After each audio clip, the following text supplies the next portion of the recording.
Là, l'idée qu'on avait vue avec Agrobio, avec Sylvain, c'était de vous présenter quelques résultats sur les effets des pratiques et des aménagements paysagers sur la biodiversité en milieu viticole, hein, pour prendre ce sujet comme central, alors ce qui était initialement prévu au niveau d'une visite à Château-Antony, que je l'ai un petit peu du coup travaillé pour que ça soit plus fourni en information, peut-être au niveau de la présentation, vu qu'on n'a pas la visite terrain malheureusement et qui peut venir se coupler et appuyer les propos. Donc, je ne sais pas trop comment on procède. Je pense qu'il y a plusieurs parties, donc je pourrais peut-être m'interrompre pour prendre les questions à des temps un peu dédiés, peut-être pour que ça soit plus simple.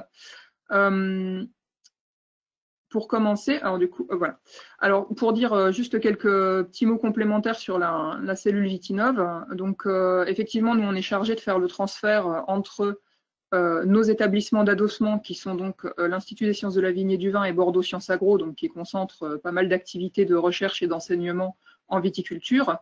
On fait le lien avec les acteurs de la filière, donc que ce soit des exploitants, des caves coopératives, donc à des niveaux plus individuels ou collectifs, par des activités de transfert. Et donc transfert chez nous, ça implique des projets en partenariat pour de la recherche ou de l'expérimentation. Des études personnalisées à la demande qu'on peut réaliser effectivement voilà, pour un peu comme un bureau d'études pour répondre à une question précise d'une cave coopérative par exemple. C'est vrai que c'est plutôt souvent à des niveaux un petit peu plus sur des surfaces un peu plus grandes ou sur des structures assez importantes pour répondre à certaines questions avec des protocoles expérimentaux adaptés et qui proviennent de ce que les équipes de recherche ont l'habitude d'utiliser. Des prestations innovantes, et on fait également aussi, comme aujourd'hui, un petit peu de formation, de diffusion et des états des lieux, un petit peu de la recherche sur ces thèmes-là. Donc ça, c'est pour le cadre. Et puis sur les thèmes qu'on aborde à l'intérieur de tout ça, ça concerne principalement la conduite du vignoble, donc tout ce qui est protection phytosanitaire, des études de terroir. On a un bon chapitre sur les dépérissements, le Cournouet. Et donc moi, personnellement, effectivement, au sein de cette cellule où on est 6 salariés, je m'occupe de biodiversité et de paysage. Donc pour vous donner un petit aperçu depuis la R&D jusqu'à l'application de ce qu'on peut traiter d'un point de vue de la biodiversité, puis j'imagine que le support sera réutilisé, donc je vous ai mis aussi quelques liens hypertextes. On a par exemple des projets d'assez grande envergure avec pas mal de partenaires qui peuvent être des projets européens, comme par exemple Biodivine, qui s'était beaucoup attaché à décrire justement les effets du paysage sur la biodiversité en vignoble. Des projets sur des processus un peu plus parcellaires, qui s'intéressaient plus au sol, par exemple, mais toujours avec cette entrée de biodiversité de services écosystémiques, j'y reviendrai un petit peu, comme par exemple les projets Promising et Resolve. Donc ça, c'est plutôt des projets multipartenariaux à l'échelle européenne qui servent à générer des données assez génériques et comment dire, assez d'objectiver pas mal de processus par des expérimentations. On a eu des projets aussi nationaux, par exemple. Je vous donnerai quelques résultats issus de tout ça au fur et à mesure de la présentation, et notamment, par exemple, sur le côté biodiversité, un projet sur l'agroforesterie et un projet sur l'apport en auxiliaire des bandes fleuries à côté des parcelles. Voilà, c'est pour vous donner un petit aperçu de ce qu'on peut faire sur le côté expérimentation. En général, c'est des projets de 3 ans qui mettent en œuvre pas mal de relevés de terrain et d'analyse derrière. Et puis, on fait aussi des prestations donc sur la biodiversité plutôt d'accompagnement, avec de l'animation de projets collectifs, la réalisation de diagnostics écologiques des exploitations viticoles, des prestations tout à fait personnalisées à la demande, parce qu'on a quand même une bonne flexibilité, on peut s'adapter aussi pas mal à des cas assez particuliers, et des formations, des interventions. Donc en fait, là, voilà ce que j'ai décidé de vous montrer ici, c'est de piquer un petit peu à la fois dans le côté accompagnement et à la fois dans le côté R&D, sur des projets qu'on a pu mener ou dans lesquels on a participé, mais aussi sur d'autres projets ou d'autres publications scientifiques, voilà, que j'ai trouvé adaptées au sujet d'aujourd'hui. J'ai essayé de vous faire un petit panorama de l'influence de ces paysages et de ces pratiques. Donc, je vais récapituler rapidement quand même, parce que ça me semble important, les enjeux globaux qu'il y a derrière cette biodiversité et pourquoi c'est important de s'en préoccuper dans le secteur viticole en particulier. J'ai quelques résultats d'études, effectivement, comme je viens de dire, à vous présenter. Alors, à différents niveaux. On verra qu'il y a quand même 2 grandes échelles d'approche, hein, globalement, la parcelle et puis aussi, j'ai mis des petites flèches, voilà, toutes les interactions que peuvent avoir les parcelles de vigne avec leur environnement. Donc pour un sujet comme la biodiversité, ça c'est des choses qui sont très très importantes. Et voilà, si on a un peu de temps, après, Sylvain, je te laisserai m'interrompre ou intervenir si jamais ça déborde ou si jamais il est temps d'accélérer. Quelques exemples, une petite boîte à idées d'actions à favoriser au vignoble. Sachant que sur cette partie-là, je vais vous présenter des choses, je pense, qui sont assez génériques et transférables. En tout cas, j'ai eu à cœur d'essayer de trouver des résultats d'études qui sont assez généraux et qui se basent sur beaucoup de données, beaucoup de parcelles étudiées, etc. La boîte à idées, c'est un petit peu le côté, une fois qu'on a un peu ces infos-là, il faut les adapter un peu chez soi. Et donc là, ça dépend de pas mal d'autres paramètres. Il faut trouver son chemin un peu dans toutes ces informations. Donc là, c'est plus du côté pratico-pratique, mais qui reste à prendre ou à laisser selon les situations.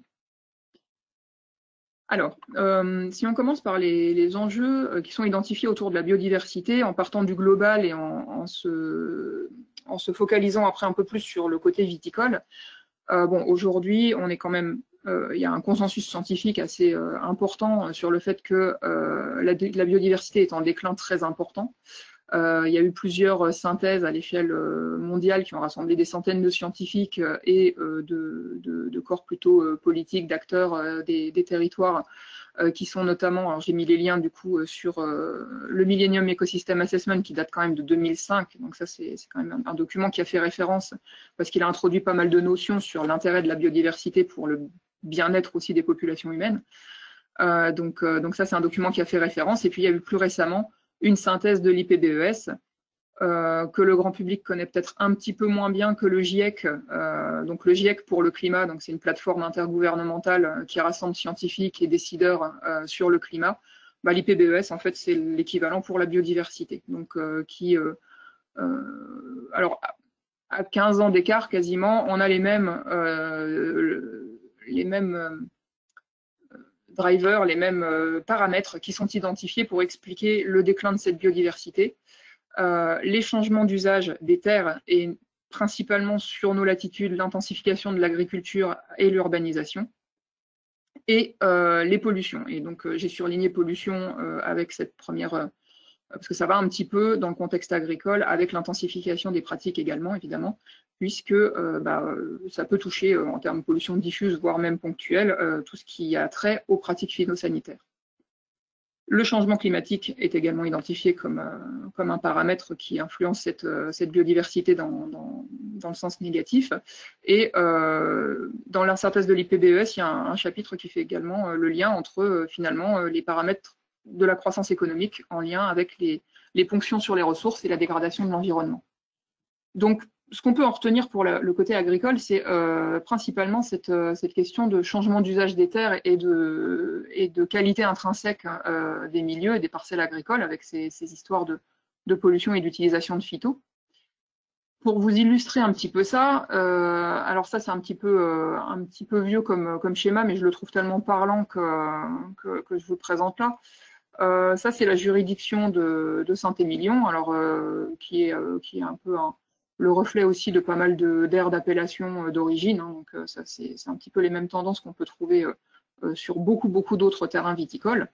Donc on voit finalement en violet là, les vignes entre les années 60 et maintenant, en vert les boisements et en gris sont les autres cultures, et où on voit finalement un petit peu c'est déjà une zone assez dédiée à la viticulture historiquement, mais où avec le temps on voit effectivement le déclin à l'échelle paysagère de cette diversité de milieux et la concentration en fait dans l'espace de la culture principale de la vigne. Alors ça c'est un processus qui a lieu dans beaucoup de filières différentes et sur beaucoup de territoires à l'échelle nationale et même au-delà.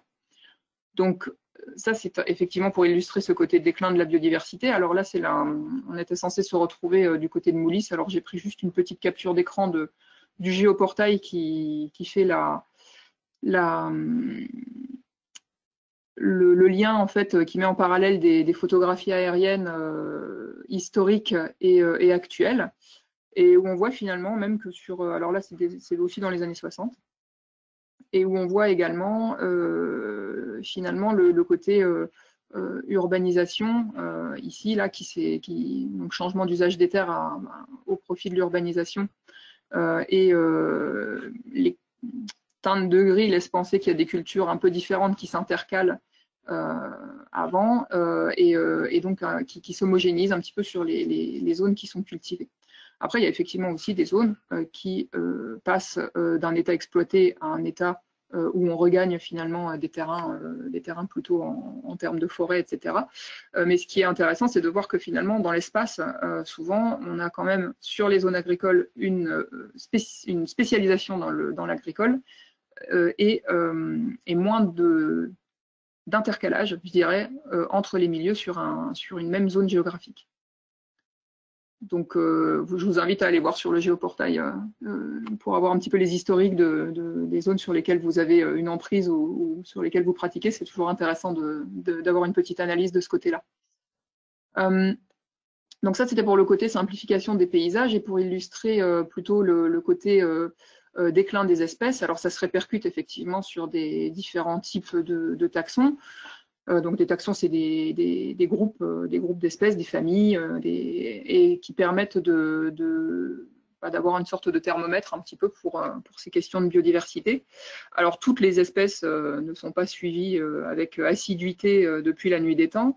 Là, je vous ai présenté un programme qui fait référence en France, qui est le suivi temporel des oiseaux communs, qui permet d'avoir les abondances d'oiseaux avec des protocoles standardisés sur l'ensemble du territoire français. Donc, vous voyez les petits points bleus là sur la carte, ce sont les zones qui sont auditées régulièrement pour les abondances d'oiseaux.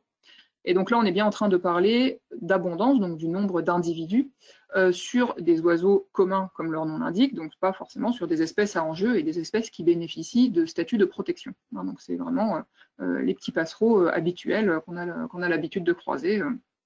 Mésanges, merles, rouge-gorge, etc. Et donc, ce graphique, il est intéressant parce qu'au niveau de ce programme qui fait ce suivi, ils ont différencié finalement, suivant les espèces d'oiseaux, leurs spécificités et les milieux dont elles ont besoin pour accomplir tout leur cycle. Et si elles sont plus adaptées à tout type de milieu, comme les espèces qu'on va dire généralistes, qui sont la courbe rouge, qui, si on prend comme année de base l'année 1989 où ont commencé les suivis, ont plutôt tendance à augmenter en nombre d'individus, en abondance, et en parallèle de prendre des groupes d'espèces qui sont plutôt affiliés au milieu agricole, donc qui fréquentent principalement ces milieux pour se nourrir, se reproduire, etc., qui sont la courbe qui se porte finalement, entre guillemets, le plus mal, qui est la courbe verte, là, qui descend donc avec des baisses de plus de 40% du nombre d'individus en une petite trentaine d'années. Donc, effectivement, comme les espaces agricoles n'ont pas diminué sur les mêmes proportions dans le même laps de temps, malgré le côté un petit peu simplification des paysages, on peut aussi se poser la question effectivement de la qualité de ces milieux agricoles et de leur capacité à accueillir de la biodiversité. Et ça rejoint aussi un petit peu le côté des pratiques, et le côté des pratiques, qu'elles soient pratiques plutôt de rotation, d'entretien des cultures, etc., et aussi au niveau phytosanitaire. Et donc ce graphique est intéressant aussi parce qu'il donne une grande série temporelle, ce qui est extrêmement rare à avoir, et vous voyez que sur des pas de temps de 2-3 ans, des fois on a des variations, ça descend, ça remonte. Là où c'est intéressant, c'est quand on voit cette diminution progressive avec des petites évolutions en dents de scie au fur et à mesure. Et donc c'est vrai que la plupart des programmes que je vais vous présenter par la suite, c'est des programmes plutôt triannuels, c'est ce qui se fait classiquement en recherche. Et donc il arrive parfois qu'on ait des résultats un petit peu contrastés dans des programmes, on va dire, à temporalité assez courte, quand on est sur 2 ou 3 années. Mais donc voilà, ces références-là, elles sont longues à acquérir, elles mobilisent énormément de compétences, mais elles sont très très précieuses. Ça, c'est une autre publication scientifique d'envergure qui montre en Allemagne le déclin des arthropodes. Alors les arthropodes, ce sont les insectes, les araignées, les cloportes, enfin tout ce qui est invertébré terrestre. Et qui en fait a fait des relevés standardisés, qui a confronté des données entre 2008 et 2017, donc sur un pas de temps de seulement 10 ans. dans des prairies et dans des forêts, donc on n'est même pas dans des milieux très perturbés hein, au départ, et donc qui montrent des diminutions, que ce soit en masse, en abondance ou en diversité d'espèces, des déclins qui vont entre 30 et 80% sur 10 ans. Donc voilà, ça c'est quelque chose qui est extrêmement préoccupant sur des animaux tels que les insectes, les arthropodes, puisque c'est un peu la base des chaînes alimentaires qui se voit derrière. Et sur des pas de temps de 10 ans d'avoir ce type de déclin, on peut imaginer aussi les répercussions qui peuvent arriver par la suite. Alors, bon, on est avec ça en termes d'enjeux globaux. Le secteur viticole, effectivement, donc j'ai montré quelques petits exemples de simplification paysagère. Bon, c'est pas épargné, c'est pas une filière qui est très épargnée par ces phénomènes de simplification des paysages dans la plupart des cas. Il y a quand même des atouts en tant que culture pérenne, avec un travail sur des unités de parcelles qui sont quand même assez petites, si on compare par exemple avec des cultures annuelles ou d'autres types de filières, avec pas mal d'espaces interstitiels, et on peut quand même avoir une réflexion d'ensemble lorsqu'on se dézoome de la parcelle en tant que telle sur le côté paysager. C'est une filière qui est structurée et qui permet aussi d'avoir, j'ai mis les petits logos d'AOC, j'ai vu qu'il y avait une personne d'un syndicat qui est présente là pour écouter. Je pense qu'il y a un levier d'action aussi un peu plus collectif qui est très important et qui peut permettre d'impulser des changements à des échelles un peu plus vastes. Et puis, dans la mesure où on est sur un produit pas forcément de première nécessité, mais culturel de plaisir aussi, les efforts sont d'autant plus importants à réaliser pour garder cette notion un peu d'exemplarité et de grande valeur des produits. Et puis, les efforts environnementaux sont aussi plus facilement, peut-être que dans d'autres filières, valorisables au niveau des produits. Et d'autant plus qu'on peut aussi appuyer un petit peu les discours sur les services procurés par la biodiversité. Et là, je finirai un petit peu la partie théorique avec cette partie service écosystémique. Alors, c'est une notion qui a été plus largement répandue auprès du public, justement, avec la synthèse du Millennium Ecosystem Assessment de 2005. Qui montre en fait que pour le bien-être des populations humaines, il y a tout un tas de processus dont on profite directement ou indirectement et qui sont fournis par la biodiversité. Alors, je vous en détaille trois là. Les services, ils ont fait des catégories de services dans cette synthèse qui sont pas mal reprises ensuite dans les explications. Ça fait sens quand même. Tout ce qui est production de nourriture directement ou de manière un peu plus maîtrisée avec le côté diversité variétale, diversité des espèces cultivées. Ce sont des services fournis par la biodiversité. Il y a beaucoup de production de ressources, production d'eau pure, épuration de l'eau, etc. Tout ce qui est ressources en énergie, voilà, toute cette production de ressources repose en grande partie sur la biodiversité. Et c'est quelque chose dont, évidemment, on bénéficie au jour le jour. Le côté service de régulation, donc on parle beaucoup du contrôle biologique. Alors ça va impliquer un petit peu les processus de contrôle, par exemple, des ravageurs des cultures. Donc c'est vrai qu'en viticulture, on commence à bien connaître tous les cortèges d'auxiliaires qui se développent aux dépens des ravageurs principaux, et notamment des Misc, Cochilis, les cicadelles. Donc ça, c'est un service, effectivement, qui est également procuré par cette biodiversité.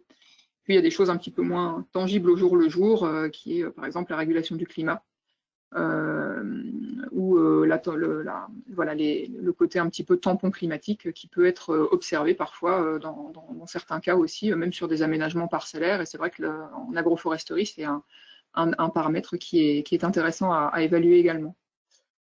Et puis, je trouve que c'est pas anodin pour le secteur viticole, finalement, tous les services culturels qui sont fournis par la biodiversité, notamment du point de vue des paysages viticoles, qui sont quand même un peu la vitrine des appellations, avec le développement de l'œnotourisme, etc. Donc, c'est des choses, je pense, qui parlent aussi par rapport à cette filière en particulier, peut-être autant, voire plus que dans d'autres filières agricoles. Donc, je vais aborder maintenant des résultats d'études à deux échelles de travail principales qui sont les parcelles et le paysage. J'arrive pas très bien à voir s'il y a des réactions ou un fil de discussion, des questions. Je ne sais pas trop s'il y a un chat, quelque chose qui permettrait pour moi de savoir. Pour l'instant, pas de questions. Ok, d'accord. Bon, après, c'était un peu sur la partie introductive. Voilà, je regarderai, je te tiendrai au courant. Ouais, pas de problème. Ok, parce que du coup, c'est vrai qu'avec mon petit écran là, j'ai un peu de. Hop, voilà. Donc, l'idée là, c'était de, voilà, je vous ai pioché un petit peu sur les échelles paysagères et les échelles parcellaires, quelques résultats de recherche. Alors, je ne prétends absolument pas à l'exhaustivité sur cette présentation. L'idée, c'est évidemment d'ouvrir un peu les possibles et de susciter aussi des réflexions.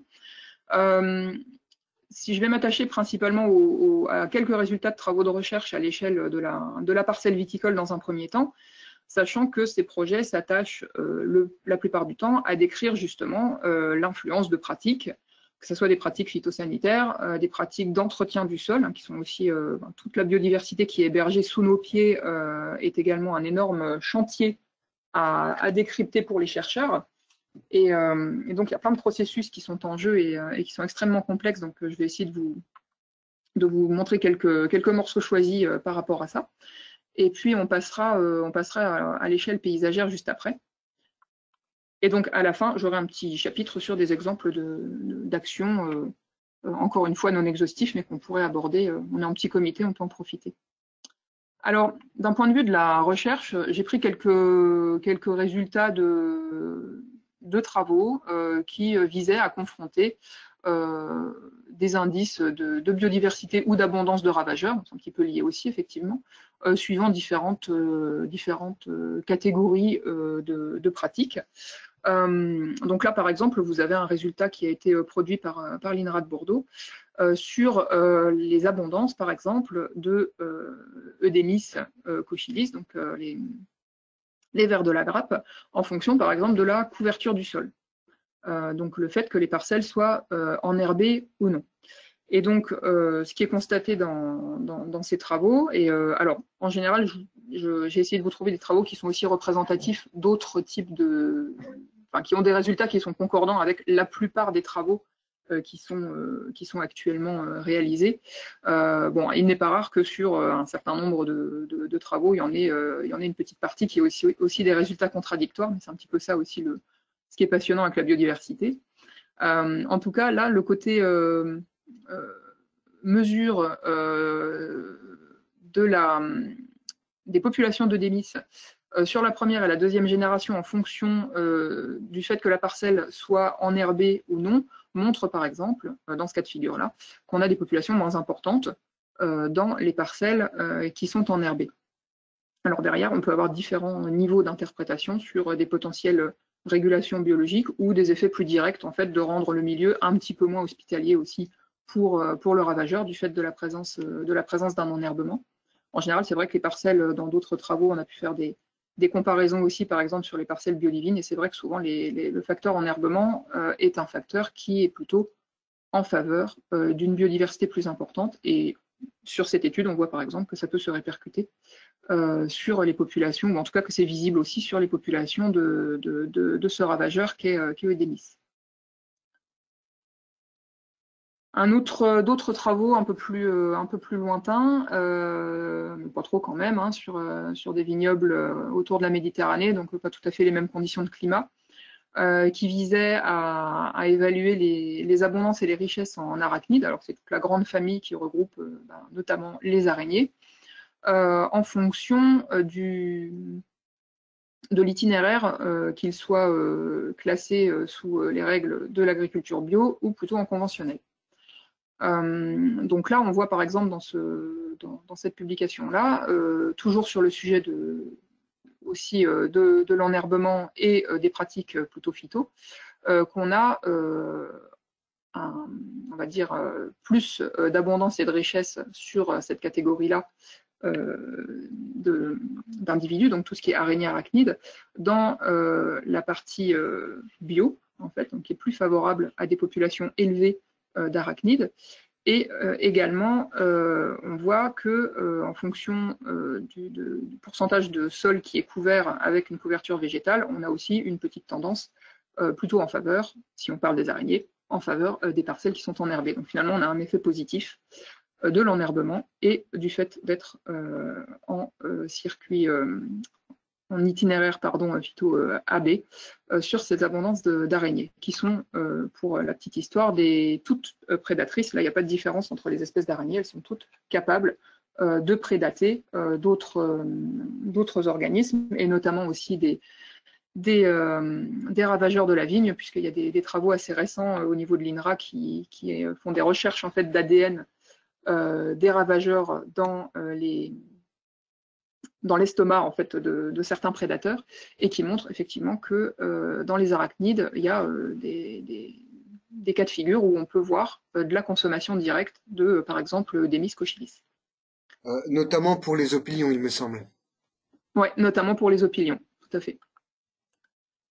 Alors les opilions, effectivement, ça fait partie des arachnides, et ce sont, pour les différencier des araignées, les araignées sont en deux parties avec un thorax et un abdomen, et les opilions sont plutôt ces types d'arachnides avec le corps en une seule partie, puis des grandes pattes très très fines et très très grêles, et qui font l'objet effectivement de pas mal d'attention sur leur régime alimentaire. Si on va un petit peu sur d'autres manières d'aborder aussi le sujet, alors c'est vrai que le côté bio ou conventionnel, à force de travailler aux côtés des professionnels sur les pratiques, etc., on se rend compte que des fois c'est un peu compliqué de mettre une barre très ferme et d'avoir des situations très contrastées au niveau des phytos entre le bio et le conventionnel, puisqu'il y a parfois aussi des exploitations qui ne sont pas certifiées, qui ont un programme très majoritairement à base de produits homologués en AB. Donc, on a travaillé un petit peu différemment sur un projet que dont je vous montre quelques premiers résultats là. Alors, c'est un projet qui s'appelle Phytae, qui a été soutenu par l'interprofession des vins de Bordeaux, le CIVB, qui s'est déroulé sur l'appellation de Margaux. Et en partenariat avec Bordeaux Sciences Agro et l'INRA sur les 3 ans 2018-2020. Donc on est tout pile en train de compiler tout ça. Et on voit par exemple sur certains paramètres de biodiversité, comme par exemple, là je vous présente les carabes et les araignées, un effet de certains indices. Alors, comme je voulais vous dire, là sur ce projet-là, on a décidé de ne pas faire des catégories bio et pas bio. On a pris, quel que soit le type on va dire de grandes catégories d'itinéraires. Dans notre réseau, il y avait 30 points avec des bio et des conventionnels, mais on a préféré prendre des indices qui s'appliquent à tous et où on n'a pas regardé forcément dans quelle catégorie ça tombait, mais plutôt les niveaux d'IFT, les niveaux de toxicité des itinéraires. Donc là, c'est là ce qui est présenté ici avec l'IRTE, qui est un indice qui a été travaillé par des équipes de Montpellier qui rend compte en fait de la toxicité des molécules utilisées, et où on voit effectivement que les carabes sont plus abondants dans des parcelles sur lesquelles les itinéraires ont des profils toxicologiques qui sont moins importants. Alors, ça paraît un peu logique, en fait, quand on le dit, mais de voir ce genre d'effet sur le terrain dans des études qui se focalisent sur des réseaux d'observation sans modification de pratique intentionnelle, c'est-à-dire vraiment sur l'existence, c'est quand même pas évident de voir des effets. Et donc c'est vrai que sur ce réseau, on a pu se rendre compte que cet IRTE était, par exemple, un indice intéressant pour voir la qualité de l'itinéraire phyto sur, par exemple, ce taxon des carabes. On revient un petit peu aux araignées. Finalement, c'est quelque chose d'assez sensible aux pratiques et de plus en plus d'études les mettent en avant comme des bons reflets en fait, de la qualité des itinéraires.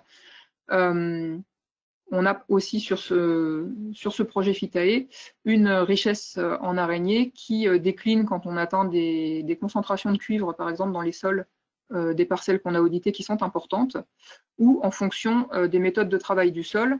Donc là, vous voyez une petite influence, effectivement, en faveur des araignées sur des itinéraires de travail qu'on a qualifiés comme faibles, c'est-à-dire peu de passages à des profondeurs d'outils qui sont peu profonds, en contradiction avec des pratiques beaucoup plus intenses, avec des passages fréquents et ou profonds, qui sont en défaveur de ces populations-là. Donc c'est vrai que ça, c'est des résultats qui confortent un peu le côté intensité des itinéraires et impact qu'on peut mesurer sur des terrains qui ne sont même pas des terrains vraiment expérimentaux, au sens où on est sur des pratiques réelles. et qui sont observables sur le terrain. Un petit mot sur une pratique qui commence à faire parler d'elle et dont je pense qu'on va en reparler juste après, l'agroforesterie. Donc là, on a eu un projet CASDAR qui s'intitulait Vitiforest, où vous pourrez retrouver pas mal de synthèses sur ce projet en ligne, qui visait à évaluer l'effet de pratiques agroforestières, alors intraparcellaires, on a pris au sens intraparcellaire pour délimiter un peu le sujet, sur certains taxons, que ce soit biodiversité, ravageurs, et aussi sur d'autres aspects comme le climat, l'économie, etc. C'était un projet qui était porté par l'Institut l'IFV, donc l'Institut français de la vigne et du vin, et donc où nous avons été partenaires sur les aspects plutôt mesures de ravageurs et de biodiversité, et où on voit par exemple sur l'année 2015 de ce projet, sur cette parcelle là où vous voyez tous les points de mesure, de cicadelles vertes, par exemple, des populations moins importantes de cicadelles vertes à proximité directe des lignes d'arbres par rapport au reste de la parcelle. Alors ça, c'est un résultat qui était assez contrasté qu'on a vu en 2015, dans la mesure où, donc sur le domaine Émile Grelier, là, qui hébergeait, entre guillemets, cette expérimentation, en 2015, il y avait encore un fort contraste entre les lignes d'arbres et le reste de la parcelle, puisque le reste de la parcelle était principalement travaillé. Et puis à partir de l'année 2016, il y a eu aussi un changement dans la gestion des interrants qui est venu se cumuler un petit peu, qui est venu rajouter un effet, et on n'a pas forcément retrouvé ces effets les années suivantes dans le projet, je pense, mais je ne suis pas en mesure de le prouver de manière très académique, du fait, je pense, de la combinaison avec d'autres facteurs, comme par exemple la couverture du sol, dont on a vu juste avant qu'elle pouvait avoir un impact aussi favorable sur la biodiversité. Si je prends maintenant le côté un petit peu plus, on va dézoomer un petit peu, là j'ai pris quelques pratiques pour vous montrer quelques résultats, donc on est quand même en général sur une démonstration sur le terrain du fait que réduire, en fait, prendre le contre-pied de ces facteurs identifiés dans le déclin de la biodiversité, essayer de réduire l'intensité des pratiques, que ce soit au niveau du travail du sol ou au niveau des itinéraires phyto, va la plupart du temps en faveur d'une biodiversité plus importante.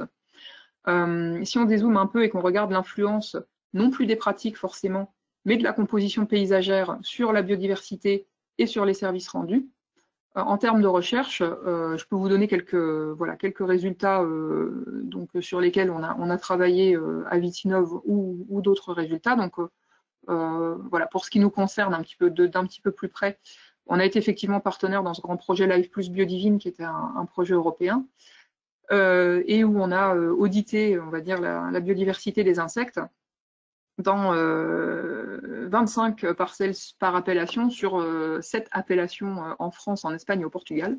Donc là, je vous présente des résultats qui sont sur les 4 vignobles français. Entre 2012 et 2013, 4 appellations, et qui montrent une tendance où finalement vous avez, quand dans un paysage agricole, donc là on est à 400 mètres autour de la parcelle dans laquelle on faisait les mesures, là, c'est vous augmentez en fait le pourcentage de milieux naturels dans les 400 mètres de rayon autour de là où on a fait les mesures, et là vous avez une approximation du nombre d'espèces d'insectes qu'on a trouvées dans nos mesures. Donc là vous avez les insectes, et là vous avez le paysage autour. À chaque fois, chaque point, c'est une parcelle qu'on est allé auditer. Et donc, on a une tendance statistique croissante. Quand on va vers plus de diversité dans les paysages, on va vers des parcelles qui hébergent plus de biodiversité en insectes. C'est des choses qui se retrouvent aussi sur à d'autres degrés et sur d'autres types d'animaux. Alors le résultat que je vous ai montré, celui-là, j'ai une courbe inverse avec Eudémis, par exemple, qui est donc un ver de grappe assez spécialisé sur vigne et qui, dans beaucoup d'études, mais pas toutes, montre souvent un lien négatif avec la diversité paysagère, c'est-à-dire que Eudémis, c'est un animal qui va plutôt se plaire dans des parcelles de vignes qui sont sur des aires très fournies et très dense au niveau de la vigne en tant que telle, qui va moins se plaire dans des paysages diversifiés. Ce n'est pas forcément le cas de tous les ravageurs en fonction de leur cycle, mais c'est une donnée qui est assez bien retrouvée dans d'autres travaux, Juste une question du chat qui concerne un peu le sujet. Je te Ouais. lis. Nous entendons souvent de la part des viticulteurs que les friches favorisent les cicadelles, en particulier les cicadelles de la flavescence. Est-ce prouvé? Quelle réponse apporter? Idem sur les vers de grappe qui semblent plus présents sur les ceps proches de lisières de forêt. Alors, du coup, sur les vers de grappe qui sont plus proches des lisières, moi, c'est pas des résultats que j'ai pu constater, sachant que là, on est quand même sur, enfin, finalement, lorsqu'on va regarder la répartition des vers de grappe sur une parcelle, on change un peu d'échelle de travail, puisqu'on n'est plus forcément dans des grandes zones, mais on est vraiment sur le côté parcellaire. Il peut y avoir des conditions qui favorise l'installation des Miscochilis proches des lisières, mais j'ai jamais vu de résultats, on va dire, extrapolables et basés sur des gros réseaux qui confirment ça. Et sur ce CAFO dans les friches, je pense que je pourrais peut-être fouiller pour avoir plus d'éléments tangibles, parce qu'à ma connaissance, c'est pareil, des études paysagères qui mettraient en relation de manière statistique, on va dire, des fortes populations de scapho par rapport à la présence de friches. Alors, je ne dis pas que j'ai tous les travaux en tête, hein, mais à ma connaissance, j'en vois pas. Mais par contre, tu vas le conserver, le fil de questions sur le chat, pour qu'on puisse éventuellement apporter des réponses a posteriori plus fouillées. Oui, oui, bien sûr. Ouais, donc là, ça ne me vient pas intuitivement, mais je pense que ça peut être à remettre à jour, effectivement. Sur les lisières de forêt, pardon, Étienne hein, qui réagit un peu. Sur les lisières de forêt, je te rejoins. Par contre, sur les friches, ça avait été montré sur les friches viticoles, par contre. Donc, c'est assez, ça oui. s'était montré. Et oui. Alors, il y avait les friches viticoles. Ouais, quand j'ai compris friche, moi j'avais compris plutôt, on va dire, milieu naturel qui est en train de se fermer, ce qui est différent d'une friche viticole où il peut y avoir des repousses de porte-greffes et des choses comme ça qui effectivement deviennent un enjeu sur tout le chapitre lutte contre la flavescence dorée. Ouais, voilà, c'était à la fois plus de cicadelles et aussi plus de risque donc d'avoir des cicadelles vectrices de la flavescence dorée, parce que les porte-greffes qui repoussent souvent dans les friches viticoles. Ouais. Ou alors les anciennes friches qui, avec des bois dans lesquels il peut y avoir des repousses de porte-greffes dedans, qui finissent par des vrais liens. Là, effectivement, il y a un risque. Et par contre, concernant les vers de grappe, ça, c'est pas montré, même au contraire, généralement, quand on a les vers de grappe sont plutôt sur les monocultures viticoles, et dès qu'on a des intermittences de bois, et d'autres cultures, on a moins de pression. Alors, globalement, on a moins de pression tordeuse. Mais localement, après, avec des conditions pédoclimatiques particulières, il peut y avoir des développements de tordeuse. Et on peut voir ça aussi, notamment par rapport à des friches, justement, ou par rapport à des lisières de bois. Des fois, les conditions climatiques sont plus favorables à lisières de bois, mais c'est pas parce qu'il y a les lisières de bois, c'est simplement que ça crée un environnement plus favorable aux papillons. Donc oui, merci pour la précision sur friche. J'avais peut-être pas bien interprété non plus le terme. Je l'avais vu en mode un peu plus, on va dire, milieu naturel. Mais c'est vrai que oui, le détail sur les friches viticoles est important quand on parle de cette gestion de flavescence. Du coup, alors pour illustrer aussi avec d'autres taxons, puis revoir un petit peu le côté sur les oiseaux aussi. Là, vous avez des résultats issus d'un projet qui s'appelait Biocontrôle, qui était mené principalement par IFV INRA, et qui montre de la même manière, voilà, c'est souvent ce type de travaux qui sont réalisés sur le paysage et la biodiversité, donc le pourcentage d'éléments semi-naturels dans les 100 mètres autour de l'endroit où on fait le relevé de biodiversité, et puis le nombre d'oiseaux par parcelle, où on avait les 3 années du programme des courbes qui montraient très significativement que voilà, les vignobles sont plus les vignobles où la mosaïque paysagère est plus diversifiée, ça se répercute de manière assez visible et tangible sur le terrain sur leur capacité à héberger des grandes populations d'oiseaux.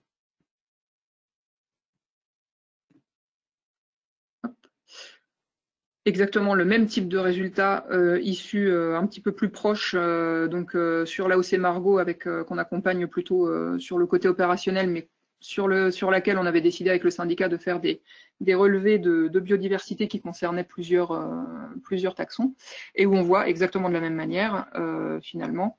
C'était pas un objet expérimental au départ, mais comme on avait fait une carte des paysages d'un côté, et puis que la LPO était venue faire des relevés d'oiseaux, on en a profité pour voir si ça se vérifiait, et on a effectivement encore les parcelles qui sont inclus dans des paysages plus diversifiés au sein de cette AOC, qui est quand même pas non plus une AOC très très grande, hein, donc on est quand même sur des variations sur un petit territoire de 1500 hectares de vignes.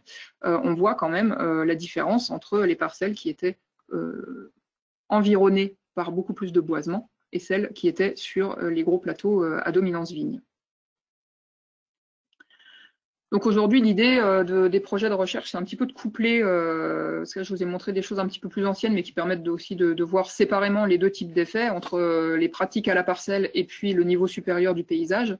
Il y a pas mal de travaux aujourd'hui qui cherchent plutôt à croiser les deux types de paramètres pour avoir du coup ces effets un petit peu couplés.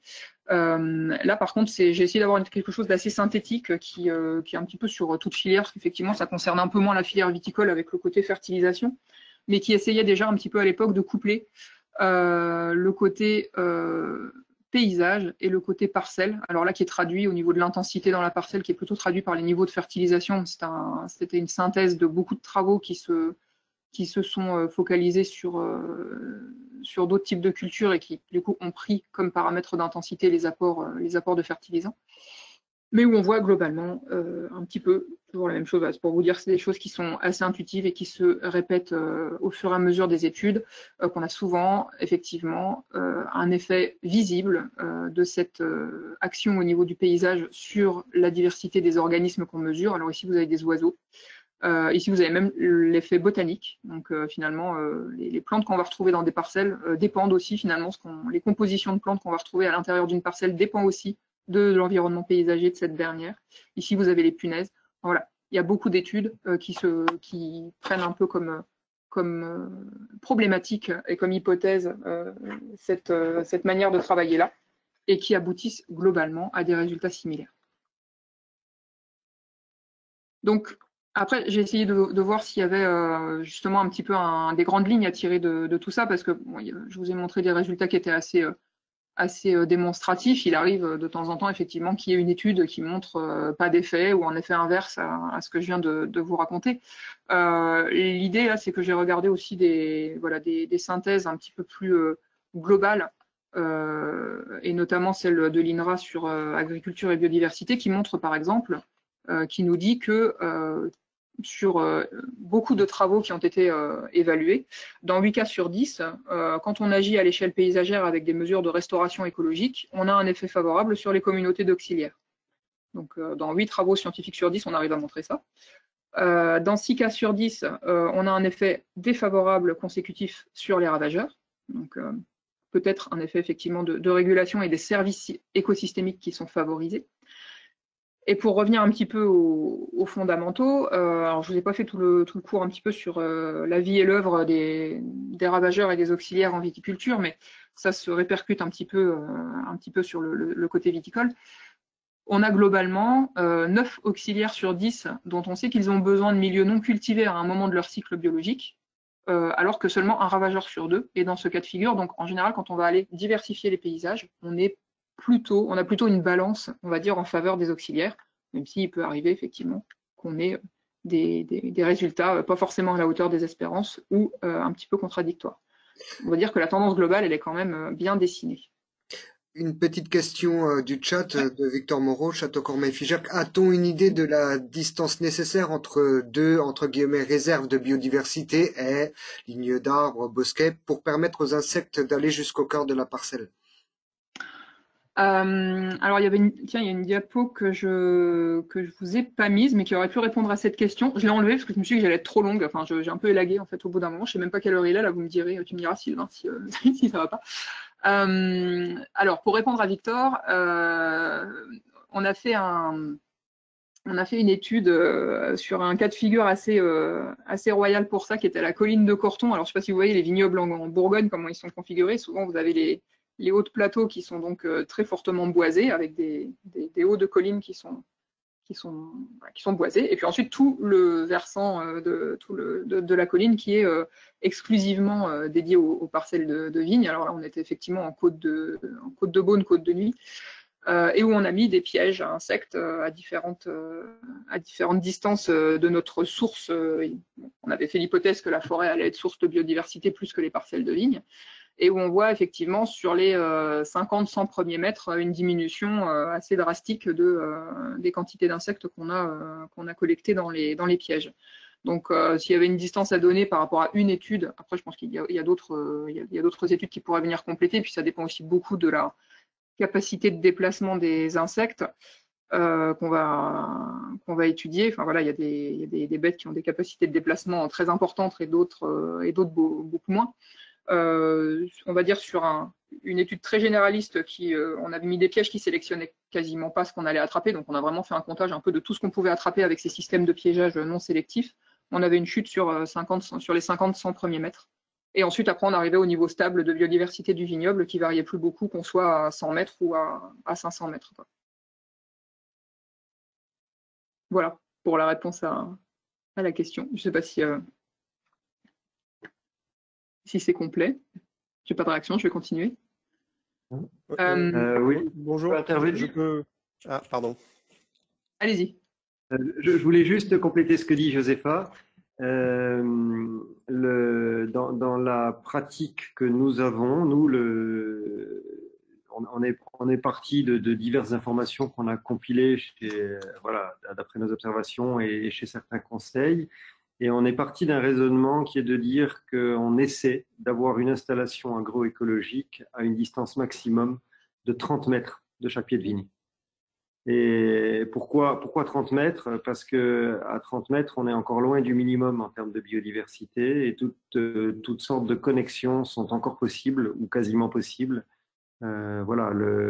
Si on a entre deux installations agroécologiques 30 mètres, chaque pied de vigne est à une distance maximum de 15 ou 20 mètres d'une autre espèce ligneuse. Et donc, il y a des connexions mycorhiziennes et autres qui peuvent se faire, des couloirs de biodiversité qui sont présents. Et ensuite, on a fait le raisonnement à rebours pour récupérer les pieds de vigne qu'on perd de cette manière-là.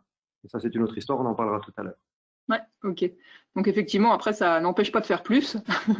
Et sur des organismes moins mobiles, là, j'ai entendu mycorhizes, micro-organismes, ou même tout ce qui va concerner la petite faune qui est plus dans le sol, de tout ce qui va se passer dans le sol. Là, on a des capacités de déplacement, de colonisation qui sont plus locales et plus lentes. Et effectivement, là, on est plus sur des effets de proximité directe. Où là, quand j'ai dit 50 mètres, effectivement, c'est plus sur des insectes qui ont des bonnes capacités à se déplacer. Et ils ne sont que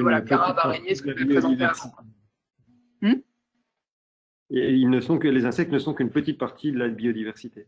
Tout à fait. Une grande partie, mais effectivement, une partie quand même. Et du coup, Josepha, sur les 50 premiers mètres, vous observiez que c'était à peu près constant? Non, on a une chute graduelle. J'ai compris, donc ce que tu as dit, c'est que c'est à partir de 50 mètres. Ce que j'ai compris, c'est que c'était à partir de 50 mètres que ça se dégradait. C'est pas ça que non. C'est à partir entre 0 et 50 mètres, vous avez la courbe qui a le plus fort, on va dire, coefficient de chute des populations d'insectes. Et elle se tasse un petit peu, c'est vraiment dommage que je ne l'ai pas gardé du coup, elle se tasse un petit peu entre 50 et 100 mètres, et à partir de 100 mètres à distance de l'élément naturel, on atteint, sur ce cas de figure-là, le niveau de diversité en gros vignoble, et qui reste ensuite assez stable, qu'on soit à 100 mètres ou à 200 ou à 300.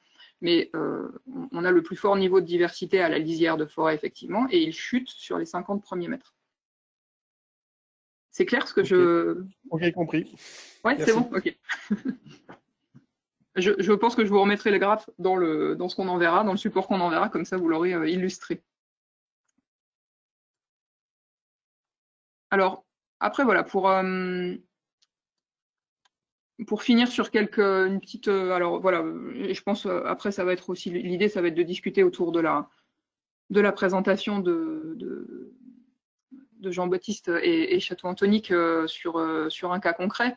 Quelques exemples de pratiques et d'aménagement. Alors là, du coup, je tire cette petite, on va dire, boîte à idées à la fois des résultats qu'on a pu avoir en expérimentation et aussi à la fois de conseils, de mise en pratique et d'accompagnement, un petit peu à la frontière aussi avec tous les préconisations que peuvent avoir des organisations qui sont plus orientées vers la protection de la nature, parce que c'est vrai que dans certains projets, on fait participer aussi des associations naturalistes. Alors notamment, voilà, j'avais cité la LPO qui était un partenaire sur Margot, et je pense qu'il y a des choses inspirantes du côté vraiment plus restauration écologique qui peuvent s'appliquer finalement sur le côté viticole.